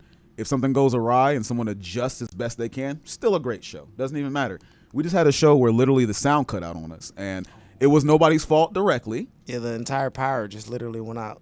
But as it came back, we kept going, which showed a testament to our professionalism, which I loved a lot. You know what I mean? Like, sound is gone. Forget it. I'm still doing the lyrics. Drums can keep going. We're still going. We're in the element. We're still playing. And power's back on. You couldn't even tell we stopped playing because it came back in perfectly. It was like immediately on it. So those kind of things, that's a good show to me. It didn't go according to plan, but you know what I mean? Like, we still got to land the plane. You know what I mean? Mm-hmm. That's how I feel about it. So. Yeah, I'm happy we landed that plane. My plane crashed a couple times, quite a few, because the power kept going out. So I couldn't. Every time I cut my drum machine on and I get everything loaded up, I'd press a button and it's like, I'm like, oh God, here we go again. You know, it doesn't take a lot of time, but it took enough time for me not to Be able to jump back in. Yeah. So once it finally got right, I was happy because I wanted to do my part. I was just standing there looking crazy, waiting on power. Yeah. Now, you guys just did a couple shows here in Chicago. Tell us, you performed at Enjoy. Tell us. No, we actually didn't perform there yet. No, not yet. Yeah. No, It's tonight. tonight. It's tonight. At 10 p.m., yeah. Damn. 10 p.m. Well, tell us a little bit about it. How'd you guys get your foot in the door there, and what are you looking forward to it? So shout out, I said this a little earlier, but shout out Brother Mims. He helps, I think he's just a booking manager, but I think he's also either an owner or a general manager for Enjoy in Wicker Park. I've been wanting to work with him for a long time since I've been doing radio and performing here before I moved away. And I reached out to him after our band had a lot of success this year, and I said, hey, I think we can bring a great show there. I know some amazing artists as well that I can add to the roster in Chicago and from our city. So I think I can make a great show happen. Like, what dates do you have available? And he gave us this date. I formulated, curated, made the flyer, started promoting. And shout out to them as a venue. Venues, when you book artists, collaborate on the posts, share the posts, comment on the posts. It means a lot. Just leave some hearts, leave some fire emojis. Like, thank y'all. Enjoy for that, seriously, because it got a lot of people interested and some people that I haven't really gotten connected to since I've been separated, since I moved away from Chicago. They're all excited and are talking about the show with me and to others. So I'm excited about that. So it kind of just came along after a long period of wanting to work together and making sure we're just, putting things at the highest level. So I appreciate the opportunity very much so. Yeah. It's going to be a great show. Yeah. Great show. It's a fun venue too. It is. It's a really, really cool spot too. I also see you guys are also performing at the Columbus African Festival on Yes. July 26th as well. Yes. Tell us a little bit about it. So funny story about that. Because we're involved in the arts, we are always at meetings, and those meetings connect us with people. So long story short, we were meeting and helping somebody curate and book from one of their competition events, like a hip hop competition. And that person was like, yeah, I'm an assistant on the board of the Columbus African Festival. And I was like, oh, our band would like to perform in that festival. And literally that person just made a phone call with one of the major organizers for the festival. And we were able to secure a date. Nice. Lovingly, that organizer also has a food truck, and that food truck vended at our space a couple times before we even got to do this festival. So there was already that strong community connection there. Yeah. And we eat at that food truck all the time. So that was before we were getting booked. So when I was like, oh, you booked for the festival, that's awesome. What do you do outside of that? You own, if you guys are in the Detroit or Columbus, Ohio area, Fork in Nigeria is an amazing Nigerian food truck. Amazing food. Jollof rice, a lot of different protein options, meat, veggie, all that stuff. Vegan even if you want that. So it just came together in that way, and we were like very grateful. And they're doing a lot of organic promotion and contacting us and asking us to make certain videos. So we're appreciative of that as well, man. That's awesome. Thank you for asking. Yeah, absolutely. No, it seems like an awesome opportunity, and like you said too, it's the community, man. It's who you know a lot of times, just to make that phone call and be like, "Yo, Definitely. I want to do this. Let's make it happen." When you're already like got your foot in the door, it's like, "Come on in, let's fucking do it, baby." Yeah. It's always good to Get out know there, somebody. artists. Get out there, talk, communicate, trial and error. Keep You going. Got to network. It's important. Absolutely. Definitely. Well, we're getting to kind of about that time to kind of. I know you guys got a show tonight. Do you guys think you maybe perform a couple songs for us here on the show? Yeah, we'd love to. Yeah. Yeah, definitely. What do you think we got? What you got in the wheelhouse? What do I guys have in my thinking? wheelhouse? Yeah, I don't know. I think we should just do the set. Just give them the set. We'll keep it simple for them, Unless you just want to just jump off the cliff. No. Okay. No. All right. Hey, I mean, and tell us a little bit about the songs too. We'd love to hear some backstories on it, and kind of the Make process, sure how we're it tuned came here. to be. I had to put a new string on. Again, the drummer is the best guitarist in the band. He broke one of the strings. And it's a gorgeous green Les Paul too. I commented on it on your post a while back. Thank and you. That thing is pretty. You got his a name name is for it? Yes, his name is Baba Ogun. Baba Ogun, I like that. He's an Irish laddie. Okay. All right. Funny story. He's in all of his depictions. He does wear a kilt or a skirt, if you could call it that. This probably has another name as a warrior thing, and I'd probably get in trouble for that. But you could probably call it that. With a last name like Goon, it sounds like a warrior. He's the god of war in Is West African spirituality. Oh, So there you go. Yoruba faith. Cool. You're not gonna listen to me tune this. So the song we're gonna be playing for y'all. The song we're gonna be playing for y'all first is actually our first single. So if y'all enjoy that, please make sure you stream it everywhere on music streaming services. It is called "Players Gotta Play." Had a brief discussion about it, so we hope y'all enjoy it.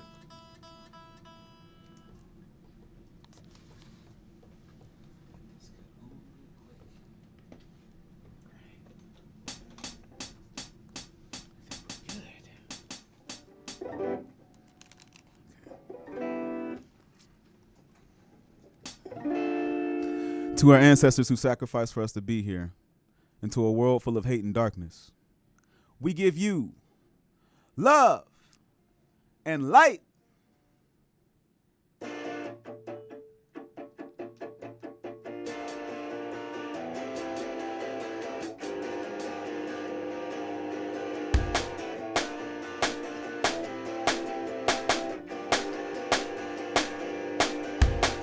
Tryna be a drug never worked for me, but a player's gotta play. Let's play. Tryna be a drug never worked for me, but a player's gotta play. Let's play. Tryna be a drug never worked for me, but a player's gotta play. Let's play. Tryna be a drug never worked for me, but a player's gotta play. I never liked you anyway at all. Wasn't my fault. It's just the system is too tall to climb it all. And if we work together, y'all, we'll break it all. We'll build it back up there so tall it'll never fall. But did you see what I just saw? It's like a saw, and some go up and some go down. They call it law, and they don't need to hold the ball to ref us all. This situation's getting old, like dinosaurs. Hey, yeah, yeah, yeah. Friends versus friends ain't never gonna get it. Us versus them ain't never gonna end. Start from the source, make sure that's where you finish. Abundance and love is a solution. Cause tryna be a jug never worked for me, but the players gotta play. Let's play. Tryna be a jug never worked for me, but the players gotta play. Let's play. Tryna be a jug never worked for me, but the players gotta play. Let's play. Tryna be a jug never worked for me, but the players gotta play. I never liked you well, maybe a little. In the middle, they shot my brother over Skittles. Yo, what's the dildo? The post out saying we getting screwed, just like a dildo. The older gen say this is rude, but this is real though. They say they loving black lives, but that's a lie. They bought our houses up for cheap and gentrified. Now when I take a walk outside, there are no guys whose faces look like mine. It's terrifying. Friends versus friends ain't never gonna get it. Us versus them ain't never gonna end. Start from the source, make sure that's where you finish. Abundance and love is a resolution. Cause tryna be a jug never worked for me, but the players gotta play. Let's play. Tryna be a jug never worked for me, but the players gotta play. Let's play. Tryna be a jug never worked for me, but the players gotta play. Let's play. Tryna be a jug never worked for me, but the players gotta play. I never liked you anyway. Players gotta play. What's the sport? What's the sport? Where we playing? Is it a field? Is it a court? Is that a ring? Hold up, let me get my shorts. Let me get my shorts. They ain't pick us cause we was little and we was short. My team a weird inner circle. We never hearing crickets. Masking up made us get to the point like we was fencing. We don't even need the club. Our drive got this position. Hole in one like an eagle, so you know we got the vision like.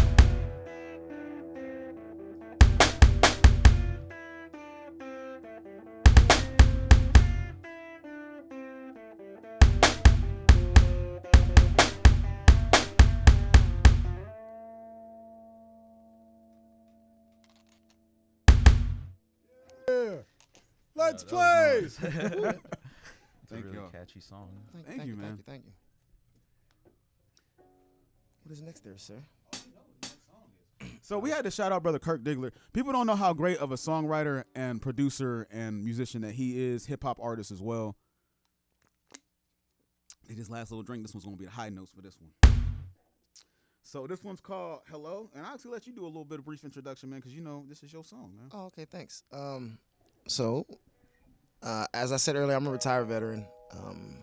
If you know a veteran, call him tonight, call her tonight, call them tonight, check on them. There's a period in my life where I realized that every day 21 veterans commit suicide. I got really sad. So I was living in my mother's basement, going through life, trying to figure out how to get back on track with things, and this instrumental came on. And as I heard it, I was like, ooh, I want to write a song of that. And then my niece comes in the house, and I was like, ooh, can you sing with me? And she's like, sure, if that's what you want me to do. So we wrote a song, and then randomly one day I performed it somewhere, and somebody was like, I like that, you should release it. Whatever. So like 6 years later, I finally released it. I joined the Dallas. I do it once, and everybody's like, such a great song, we love it.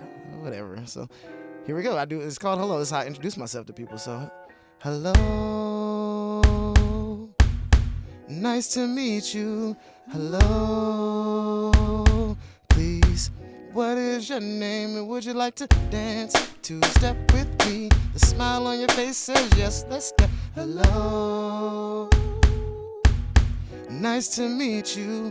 Hello, please, what is your name, and would you like to dance two-step with me? The smile on your face says yes, let's step. Hello. Hey, hold my hand and I'll hold your heart, and we will dance all night. Cause I ain't got time for the bullshit, cause it seems like we all living wrong, trying to get right. But what's the fight, what's the struggle, what we doing, what's the puzzle, the pieces that we all missing? Hey, I think it's love, but my soul said it can't take much more, it can't take much more. I try to hold on, but it seemed like my heart's been drug on the floor, and it can't take no more. But the way you look tonight makes everything feel alright. Hey, and maybe I should hold you real tight.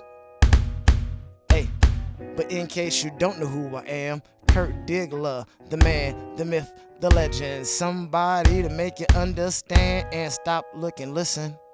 If I'm not the MVP, motherfucker, then I best be the honorable mention. So go ahead and grab my hand and let me pull you close, my dear. So sincere, let me whisper sweet nothings all in your ear. Hey, while we dance the night away, cause everything'll be okay. And you can take your shoes off, cause you don't have to run away from me. You ain't gotta run, you ain't gotta run. I know it feels real good to have a smile upon your face. And this can happen every day. And this can happen every day. Every day, every day. And this can happen every day. Dance break.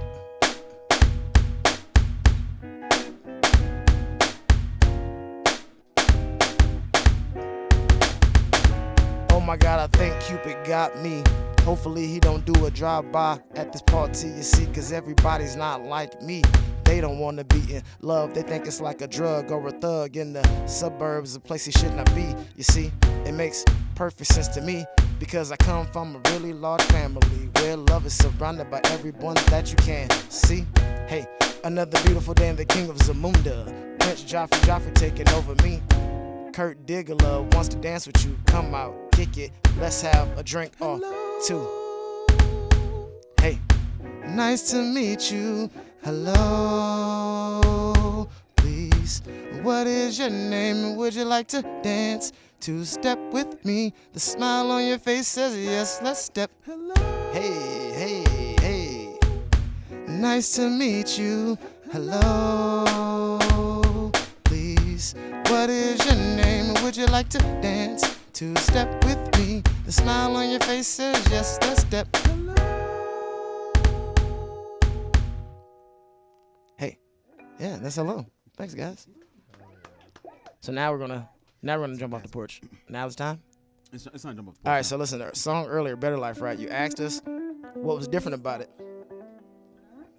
We're not gonna tell you. We're gonna sing it, and then we'll ask you what's different about it. Okay, how's that sound? Okay.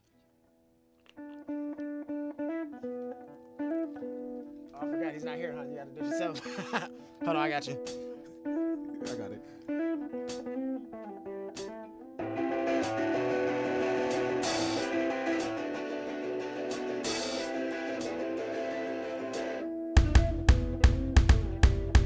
Raising myself to a Vibration. tuning myself to the frequency. Listen to words that my ancestors tossing. What if we left all this behind for a better life? Raising myself to a Vibration. tuning myself to the frequency. Listen to words that my ancestors tossing. What if we left all this behind for a better life? Wait, they charging us for grace. Looked at the receipt and thought they made it a mistake. If that's the business that you standing on, you standing in my way. If you ain't fighting righteousness, we'll have you sleeping at your wake. Like, wait, some things can't wait. Like doing your best every chance that you take. I'm a vegan, but I'm eating no matter the stakes. Even through the mistakes, I'm on the sweepstakes. Like, hey, I feel blue rare, too tough for most, but I ain't new hair. Been bobbing and weaving like this is new hair. Been watching the throne, it's time for a new chair. Who cares, who stares, they wanna change places. Been mastered the art of never being complacent. Once you catch your dreams and nightmares, they keep chasing. Heaven on earth, if you inhale, then replace it. Raising myself to a vibration, tuning myself to the frequency. Listen to words that my ancestors taught. Sing. What if we left all this behind for a better life? Raising myself to a vibration, tuning myself to the frequency.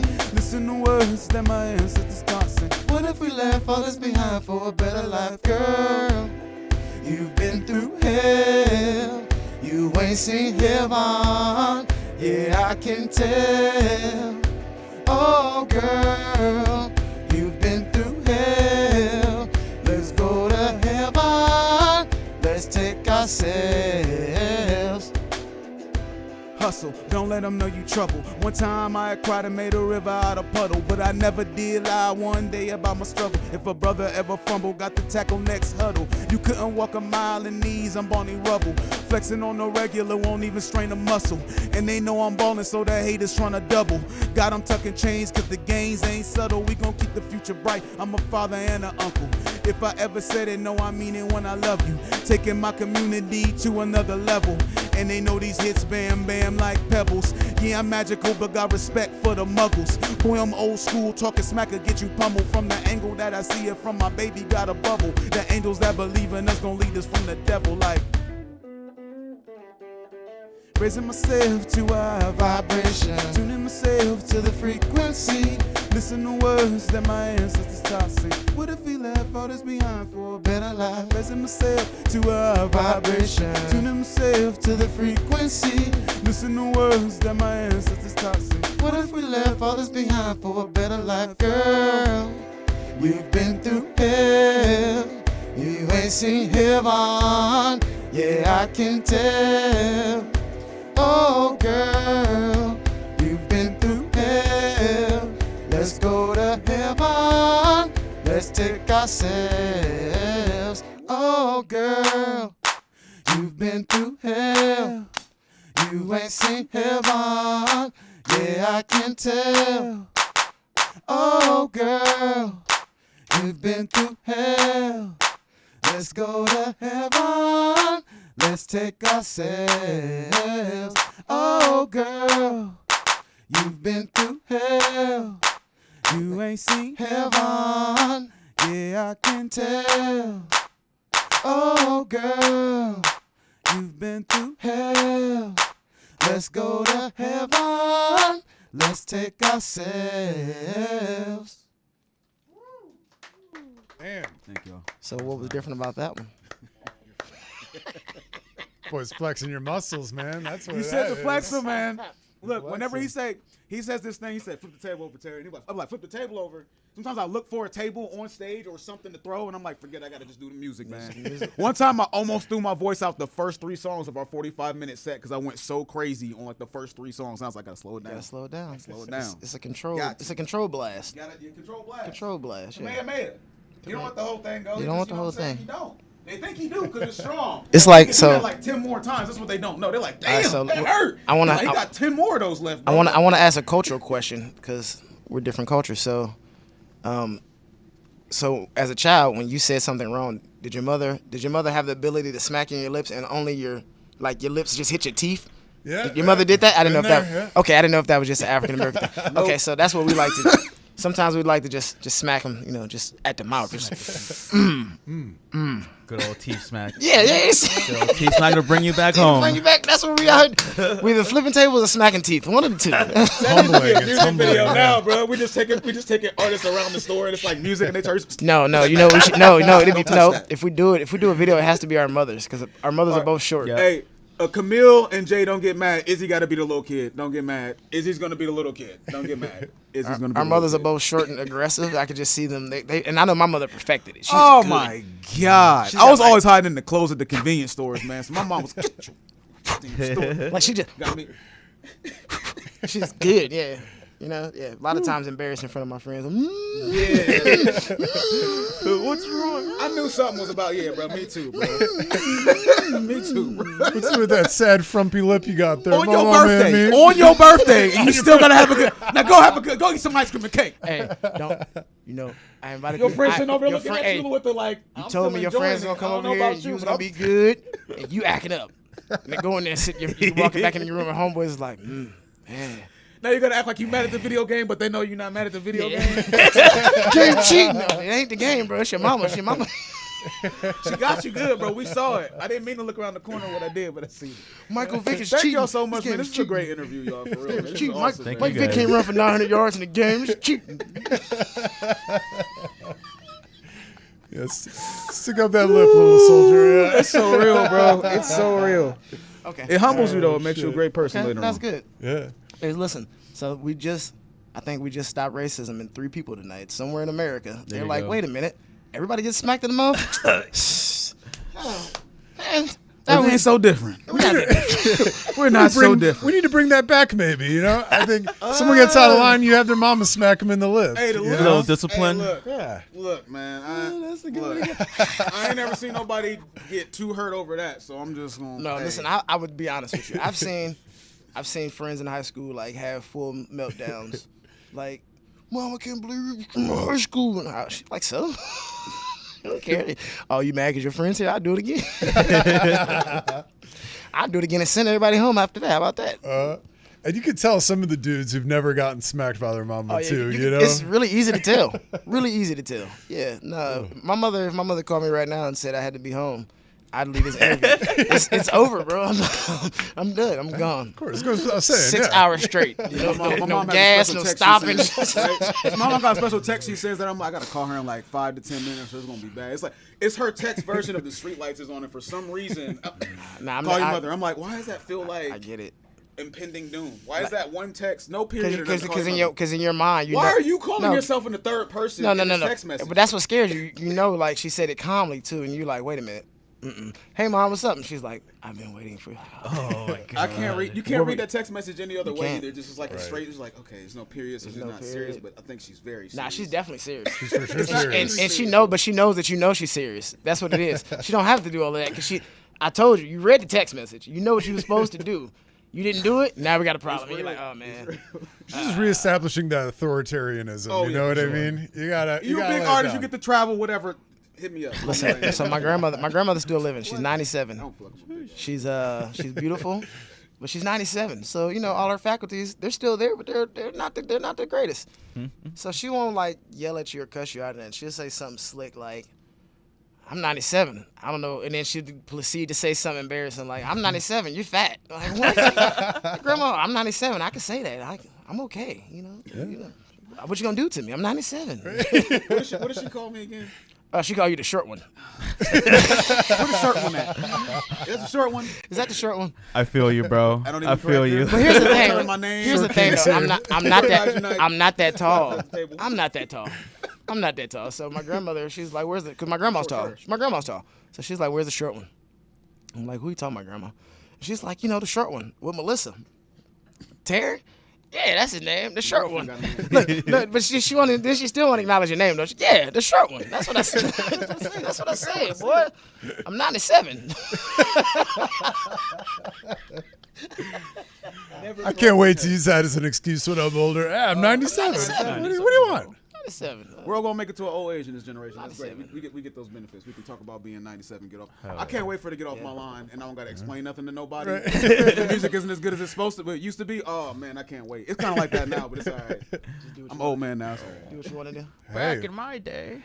right? And so listen, I have 6 kids, and Anna has 2 kids. She's not my babe. She's my babe, but I'm stupid, so I do stupid stuff sometimes. So I'm hard to love. But Anna's amazing. She's great. And she has 2 kids. So I'm around 8 kids often, and you know they'll let you know when you're messing up, and they'll tell you when you're doing it right. But mostly they call you out when you're doing it wrong. They will get together. Like, kids don't remember anything, right? They don't know. Like, if you tell them to wash dishes right now, 10 minutes later they'll forget. But they won't forget that 6 months ago you told them that if they did this, and then like the rest of the kids will come up too, like, yeah, you did say that, didn't you?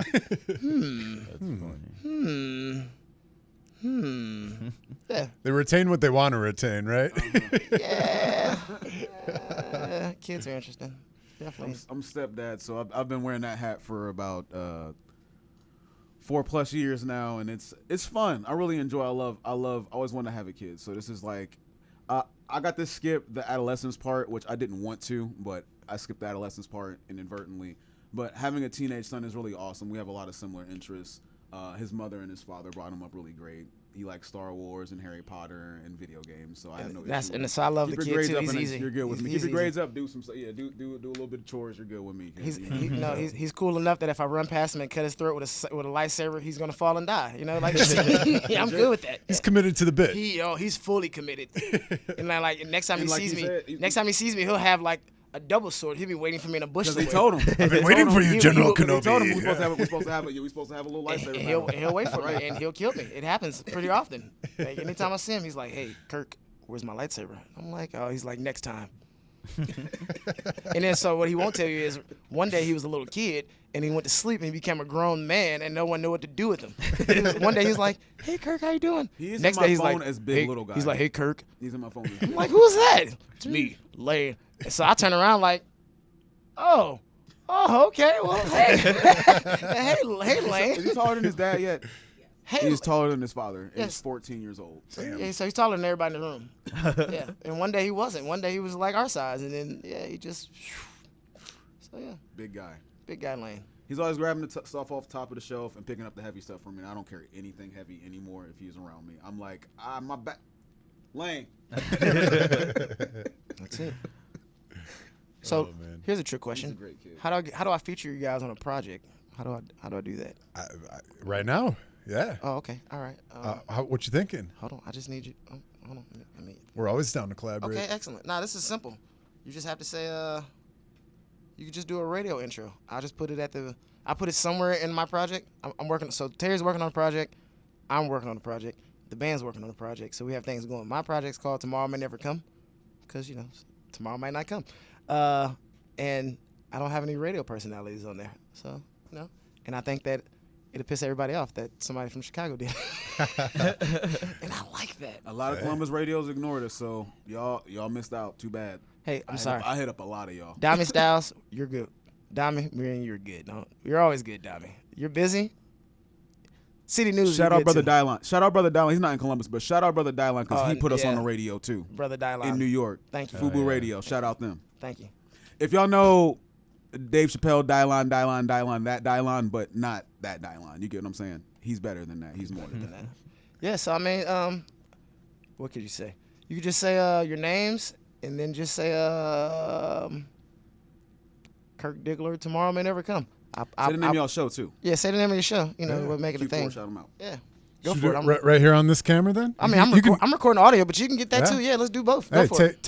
you can take the video from us too. you Okay, know? excellent. You know what I mean? Yeah. Kirk Diggler, Tomorrow May Never Come. That's it. All right, folks, you're watching Hawkwind's Radio Picture Show all the way from Chicago, Illinois. Right now, you're listening to Jack Dwyer. And Jay Smooth. Now, up next, we got Kirk Diggler with Tomorrow May Never Come. Was that a good radio That's perfect. voice? Yeah, that's perfect. Oh, man. That was Communications degree, that'll That come was in easy. handy. That was easy. You want to take Good two job. just in case? No, that was it. Good job. That was it. That's simple. Good job. All right, simple. folks. Up next, we got Kirk Diggler with Tomorrow May Never Come. Ooh. Hey. So it's whoever paid for it. I don't know how you paid for that college degree, but it came well. Feet pics. A lot of feet pictures. A lot of feet pictures. I thought you looked familiar. I was real big on Nickelodeon. I was the orange foot. No. Oh, we've officially been demonetized. You gotta sell more feet pics to pay for this video, Jack. Jay said it's over. It's over. That was it. Secret's out. You just gave free product out, bro. I mean, you What gotta do what you gotta do sometimes. Teva, sponsor me, baby. J&J, with some numbers afterwards. That's the shit. No, if that's J&J 20. Nobody wants to see toes. my feet. I'll tell 20 you that toes. much. Come on, man. You'd be surprised. There's a guy in San Quentin right now, like, bring it on, bro. Times are hard. Listen, I've seen some pretty rough feet on the internet. I think you'll be okay. I think you'll be all right. Yeah. This might be a weird segue, but have you ever seen Steven Tyler's feet from Aerosmith? No. Oh, dude, do yourself they a good rough? Google favor. They're rough. They're rough. Dogs I are feel like in the 70s he just performed strictly in nothing. Just every arena, just barefoot. I'm out here. I'm from Right. Boston. I don't care. Well, I think it was the tight boots. I think that's what it really got it down to. And plus, he's always running, moving around and everything. Athletes have that too. Like, you look at LeBron James's feet. yes, like, he's yeah. got some rough feet too, man. And you know, like you would think, right? It probably was like that. Listen, but you would think, right? Like, so if you get if Nike gives you $90 million, the first thing you don't want to invest in is some like supports or something. Or some, right. Some Dr. insoles? Scholl's, Dr. yeah. Scholl's. Hey, Nike, I don't want a shoe. Can you invent me an insole so my feet don't look this bad in 30 years? Thanks, guys. That's what I'd have worked on. Or just like a good foot doctor, you know Something. what I mean? Because they look rough. I A lot of mean- these guys after so many years. Yeah, because they play through injuries and stuff like that, and bones start setting and healing. You know, it's a lot. It's a lot of basketball games for anybody to play every Yeah. year. Right. They should cut the season in half. Right. I agree. I mean, then you just play longer, but it'd be fine. Fine. All sports seasons should be cut in half. Like, could you imagine playing 162 games of baseball? Right. Could you That's a imagine lot. 3 days a week you're playing 3 games in one city, Right. Double headers too. triple That's headers? rough. Yeah, like that's what? That's crazy. Imagine hockey. Yeah, hockey's bad too. Yeah. Right. Like a 7-game series for playoffs. Like, man, What are we that's a doing? lot. What are we That's a doing? lot. Especially because you got to fly back and forth for the Yes. last 3 games. Yes. That's a lot. And then let's be honest, the teams only got, only the starting lineup is really good enough to, play. So now they got to play 7. Come on, that's unfair. Right. You And if know? you really go balls to the wall then too, within like a 3-game series Yeah. for any sport, like you Like really one- get some three, good competition. Yeah, 3 guys. That's what I'm saying. They put their all on the line and get it out the way. But like 3 Right. guys have played all 3 games. Like they're tired now. Now Right. you're like, oh, we got to go win 2 more games. No, we'll probably lose this season, buddy. I'm Is that tired. like a built-in thing so they can keep new stars in the NBA or something? I've been thinking about that for a while, just because it's like how it's not really feasible for you to actually play that realistically. No, which is no. why some So of them think about like, no. What happens is this money really what I want out of this? Because me playing for 10 years at this rate, it's never going to work with my body. Well, My what- body's breaking down at year 2. Right. Well, that's because And I got paid $200 million. How am I going to leverage this? Well, okay, I can't just walk away. They'll probably sue me. So Yeah. that leg. Yeah, it's the same one. Yeah. The same. It's the same. Get that ice pack. The one way in the back. The one. Like literally. I mean, after a while, you're like, I mean, capitalism's capitalism. Like, who's screwing over who here? Like, we got to figure it out. Well, like, You're the- still what you getting mean? paid to ride the bench, you know? No, so Hey, man, give the me a main couple issue million, I'll is- do it. The Like, main issue is we I'll have practice to- for $1 million, dude. I'll practice for $10 million. They have to draft international players now. They do. So, that's like 4 slots or 5 slots that someone's not getting. So the Boston Celtics, when they won 10 championships in a row, they had a great team. The entire team was good because you could do that. You can't really do that now. There's not enough right. players. Players aren't being developed well enough. No, they keep getting They're traded not before good they enough. develop. Yeah, but I mean, they go to college for 1 year. They show out in college because they were the greatest thing in high school, and then they're like, "I'm going to the NBA," not realizing that they're gonna be It's a brick trash. wall, bro. Most It's a people are brick gonna be wall there, bro. trash. At least your first year, and then you got to think most people won't play to the 3rd year. So what have you been doing in the next Takes 3 them, what they years? say, Nothing. 7 years to get to their prime. Most players like that 7th year or something like that. I'm gonna say most players don't even reach it. They don't. No, I think average NBA players like 3 years. So Yeah. they don't reach their prime. And they say like after their 7th year is when they start getting used to the system of the NBA because it's different from everything else. So it's like when you watch that, I like using the NBA as metaphors when we do good and bad in shows. Like, okay, we followed the plan. I passed the ball over here. The alley oop happened, or maybe we intended an alley oop, but we did a skip pass and the 3 still went in from KMO. Like it all worked out. You know what I mean? So Right. So yeah, I missed a couple free throw shots a couple times. it happens. It happens. It happens. It happens. Hey, you're still playing the game, getting paid, baby. Yeah, that's what's important. Right? Yeah, I would gladly sit on the bench of an NBA team. What are you guys doing tonight as we're talking about playing and everything? And are you guys available to come to the show tonight? We're by chilling. chance? I'm down. I got nothing going on. Yeah, come to the show. Yeah. I'll see if We'd Emily love wants to come. Yeah, please, man. Come on Let's out. do it, man. At the Enjoy. At the Enjoy. Everyone should come. Yeah, if you guys aren't doing anything tonight either, please come out. Hey, if anyone's listening to this and they know Twister personally, can you call Twister and say that it's the guy that met you in Iraq? He's in town and he's at Enjoy. You should come see him. You know, We do know a guy, our boy Wilhelm Duke. Yeah, he used to work. He for has met Twister. Twister Oh. before, yeah. He used to work for him. He Yeah. was, Wait, Willem Duke, you know Willem Duke? Oh yeah, we know Wilhelm Duke. Tell yeah. him Terry Tertiary said what's up, or I'll Well, just message him and tell I him. met- That's awesome, man. I met thought Twister in I seen him Iraq. on here. We got a photo together. I noticed we had a lot of similar friends on social medias. Wilhelm, really good dude. Yes. Attack the Sound, I see. Yeah, follows you yeah. guys. Davo, yeah. Davo's the best. Love yeah, him, man. They're Davo, Viano. Low Keys. They're wonderful. Yeah. Yes, love those Really, guys. really good group. Look at that. That's beautiful. Well, if you talk to Will, tell him that Kirk Diggler met Twister in Iraq once. He came and did a show for us. It's a good time. And we took a photo afterwards. He did not take my demo, I don't think, but we did meet. And I haven't seen him again since. So it'd be nice to see him in his hometown. We could talk some business or something, or talk about nothing. It was a good time. Great performer. Yeah. Amazing performer. He's an interesting dude. Wilhelm was saying that he's really into like ventriloquism. Really? Like Yes, he's been puppetries working on and that. Yeah, stuff. he's been working on ventriloquism. I know that he recently, yeah. went really deep into guns all of a sudden a couple Guns years and ago. ventriloquism, bro. It went, And he went owls. hard into that. And owls? And owls, yeah. That was Collects such owls, a huh? weird thing. He just likes it, bro. I mean, I Hey. think that's cool. I mean, That's whatever. so cool. Yeah. Whatever works for him, I guess. Man, you got that kind of money. You could get into any venture you choose. Then at that point, man. Yeah, and I mean, and I remember when Twister was Tongue Twister, and I remember watching his music video like, I don't think I like this guy. I don't know what he's talking about. I don't understand any of this. And then he came back out, and I was like, that guy looks familiar, but this is cool this time. This is much better. So yeah. I So mean, hopefully. that just to vocalize that quickly too. Like you got to travel So- different avenues. Even like ventriloquism with talking that fast. Like Yeah. that's Yeah. really got to come in handy. That's for got to that. come in handy. Yeah, definitely. So the other guys at the show tonight, Prometheus Wade and Jay Carey, they're very fast rappers. They do a lot of triple time freestyles and stuff. So yeah. Sweet. Yeah, we can't wait to check it out, man. It's Oh, gonna be a yeah, lot of glad you fun. guys are coming Yeah, out, man. definitely, definitely. Absolutely. Great time. Well, what do you guys say? Should we wrap it on up here? Are there any last minute shout outs you want to give, or any other things that are coming up you want to let the people know I think I about? did list some shout outs. So I'm going to list off all the shout outs. If I miss anybody, I apologize. So shout out to the Most High. Shout out my girlfriend, Tree Goddess. Shout out Kamo and Matt, our bandmates. Shout out Hawkwinds Radio. Shout out Q4 Radio. Shout out brother Shadow Master, Annihilation, and DJ Ken Solo for having us at 606 Chicago. Shout out brother Jay Carey and Prometheus Wade for rocking with us tonight. Shout out brother Adam Gottlieb as well for rocking with us tonight. Shout out the Dallas fam. Shout out Milo Arts District, brother Rhymester, and Che. And shout out John for getting you guys. Oh yeah, and shout out board brother here. John. Yeah. Yes, Shout out to out brother John shout for out getting us to- connected Shout here out to too, Anna man. for We'd dealing never with my been here. bull. Shout out to you, Anna. Thanks, and for riding with me. I appreciate you. You're amazing. Yeah, shout out to the ladies. Thank you y'all for coming too. We really appreciate y'all joining us. I have tonight. one more thing. This isn't even a discussion thing. I want to shout out our band because our speak it band up. did an amazing feat this year. We became number 8 on the top 10 bands in Columbus, Ohio. There's a list made by Columbus Underground, which is one of the top, considered to be the top media outlet for Columbus, Ohio. And we were voted by the people. So shout out to us being in the festivals we were in and the performances we did. We appreciate all y'all's love. Hopefully we make it again next year and go even further than that. We appreciate y'all, man. Thank you. That's incredible. Yeah. Yeah, shout outs. Love the shout outs.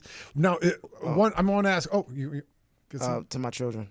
shout out the kiddos. Yeah, I don't want no problems. Say guys. It'll be one watching. Shout out like, Lane, Dad, too. Dad, you Can't didn't, forget you didn't say him. hi. Like, that's what we doing this year. You right? He'll get mad at me. And dancing is got to give him a shout out too, right? Say who? Izzy. Oh yes, yes. Oh yeah, Izzy. Shout out Yeah, Izzy. shout out Our Izzy. biggest fan. How we gonna go? Yoshi. Shout out brother Yoshi. Little brother Yoshi. Now, if there's any last minute messages, what's one thing that you want folks who listen to the show? What do you want them to walk away with today? Joy. Come get some joy. Be happy. Life's short. Just be happy. Figure out whatever makes you happy and go do that. Don't listen to anybody else. Just go do that. As long as it's legal and you can afford to do it, go do it. Enjoy yourself. And if that doesn't work, do something else. But be happy. Life's too short to be miserable and down and angry at other people. Just let it all go like a young Elsa would, and go be great. Yeah, that's what I would tell the people. If you have not already, make sure you follow us. Time and music. Divine Timing Music on Instagram and Facebook and all streaming services. And aside from that, a little bit of a tidbit. Make sure you connect with your ancestry in the best way you can, whether that's through DNA knowledge, through talking with your elders to understand where you came from, visiting where your culture's from, or reading about it and engaging it and sharing it with other people. It's very important. And not just with your culture. Share it across cultures. Ooh, love that. It's important. Very Yes. important, yeah. It is. You know yourself better that way. Yeah, totally. I think we should end on that note then too, man. Because at the end of every episode, we always tell folks to walk away with a message or a challenge for them. Get into that, man. Talk to the ancestors. Talk to them about what your city and what their lives were like back in the day. See what they think about things now. Think about, what has changed throughout so many decades, and connect with your ancestors, man. That's a really important thing. Try to do the DNA testing too. I think that's a really important thing. You never know what you're going to find out. And it's good for your health too. Apparently they say that you can find out like if you're like genetically exposed to getting cancer easily or different things, different illnesses. Yeah. It's really important. And I think a lot of people, especially nowadays where there's so much just like a cultural shift and not a lot of people know about the roots, what makes them tick, what makes them and their whole entire family the way that we are and why and how we operate and why us Irish people love whiskey so damn much. And no, man, I love that though. Tap into that. I think that's really important. Find out some new stuff, study, always be learning. And it's really important to learn about yourself, and that's a hell of a way to do it. Yep. I agree. Amen. Yeah. Well, cool, man. Well, we're going to wrap it on up here. Divine Timing Music. Check them out on social medias. Give them a like, give them a follow. Stay tuned. They got some new music coming up later this summer. And again, if you guys like the show tonight, please hit like, hit share. Share it with some friends who you think are going to vibe with their music. I know their music is definitely going to touch the hearts of a lot of people with all these genres that are so seamlessly woven together. I really love your guys' music. I think you guys are really, really awesome. And you're definitely on the top genre, the top group that we've had on board. I really, really love you guys' music, and we wish you guys nothing but the best of luck in the future. And I know you guys are gonna kill it. It's off to the races, baby, off to the moon. And I love your enthusiasm. I love the community, the spirituality that you guys bring to the table. We wish you guys nothing but the best of luck, and you guys are really going to make a big name and a big splash for yourselves. So keep up the great work. Thank you so much. And thank you guys for joining us too on such short notice too. Thank you. It's all good. Good time. And welcome to Chicago. You guys have some fun, all right? Yes. These guys came all the way from Cow City, from Arch City, as they're starting to call it, the C-Bus now, all the way from Columbus, Ohio. Thank you guys again so much for joining us. We really appreciate it. Terry and Kirk, thank you guys so much. Rock and roll. Have some fun. Be good to yourselves. Be good to others. And thank you guys for joining us tonight here on Hawkwinds Radio Picture Show. Tune in next week. We'll be here Wednesday night. Love, peace, and chicken grease, everybody. Yeah. Good night. Be good to each other. Everyone.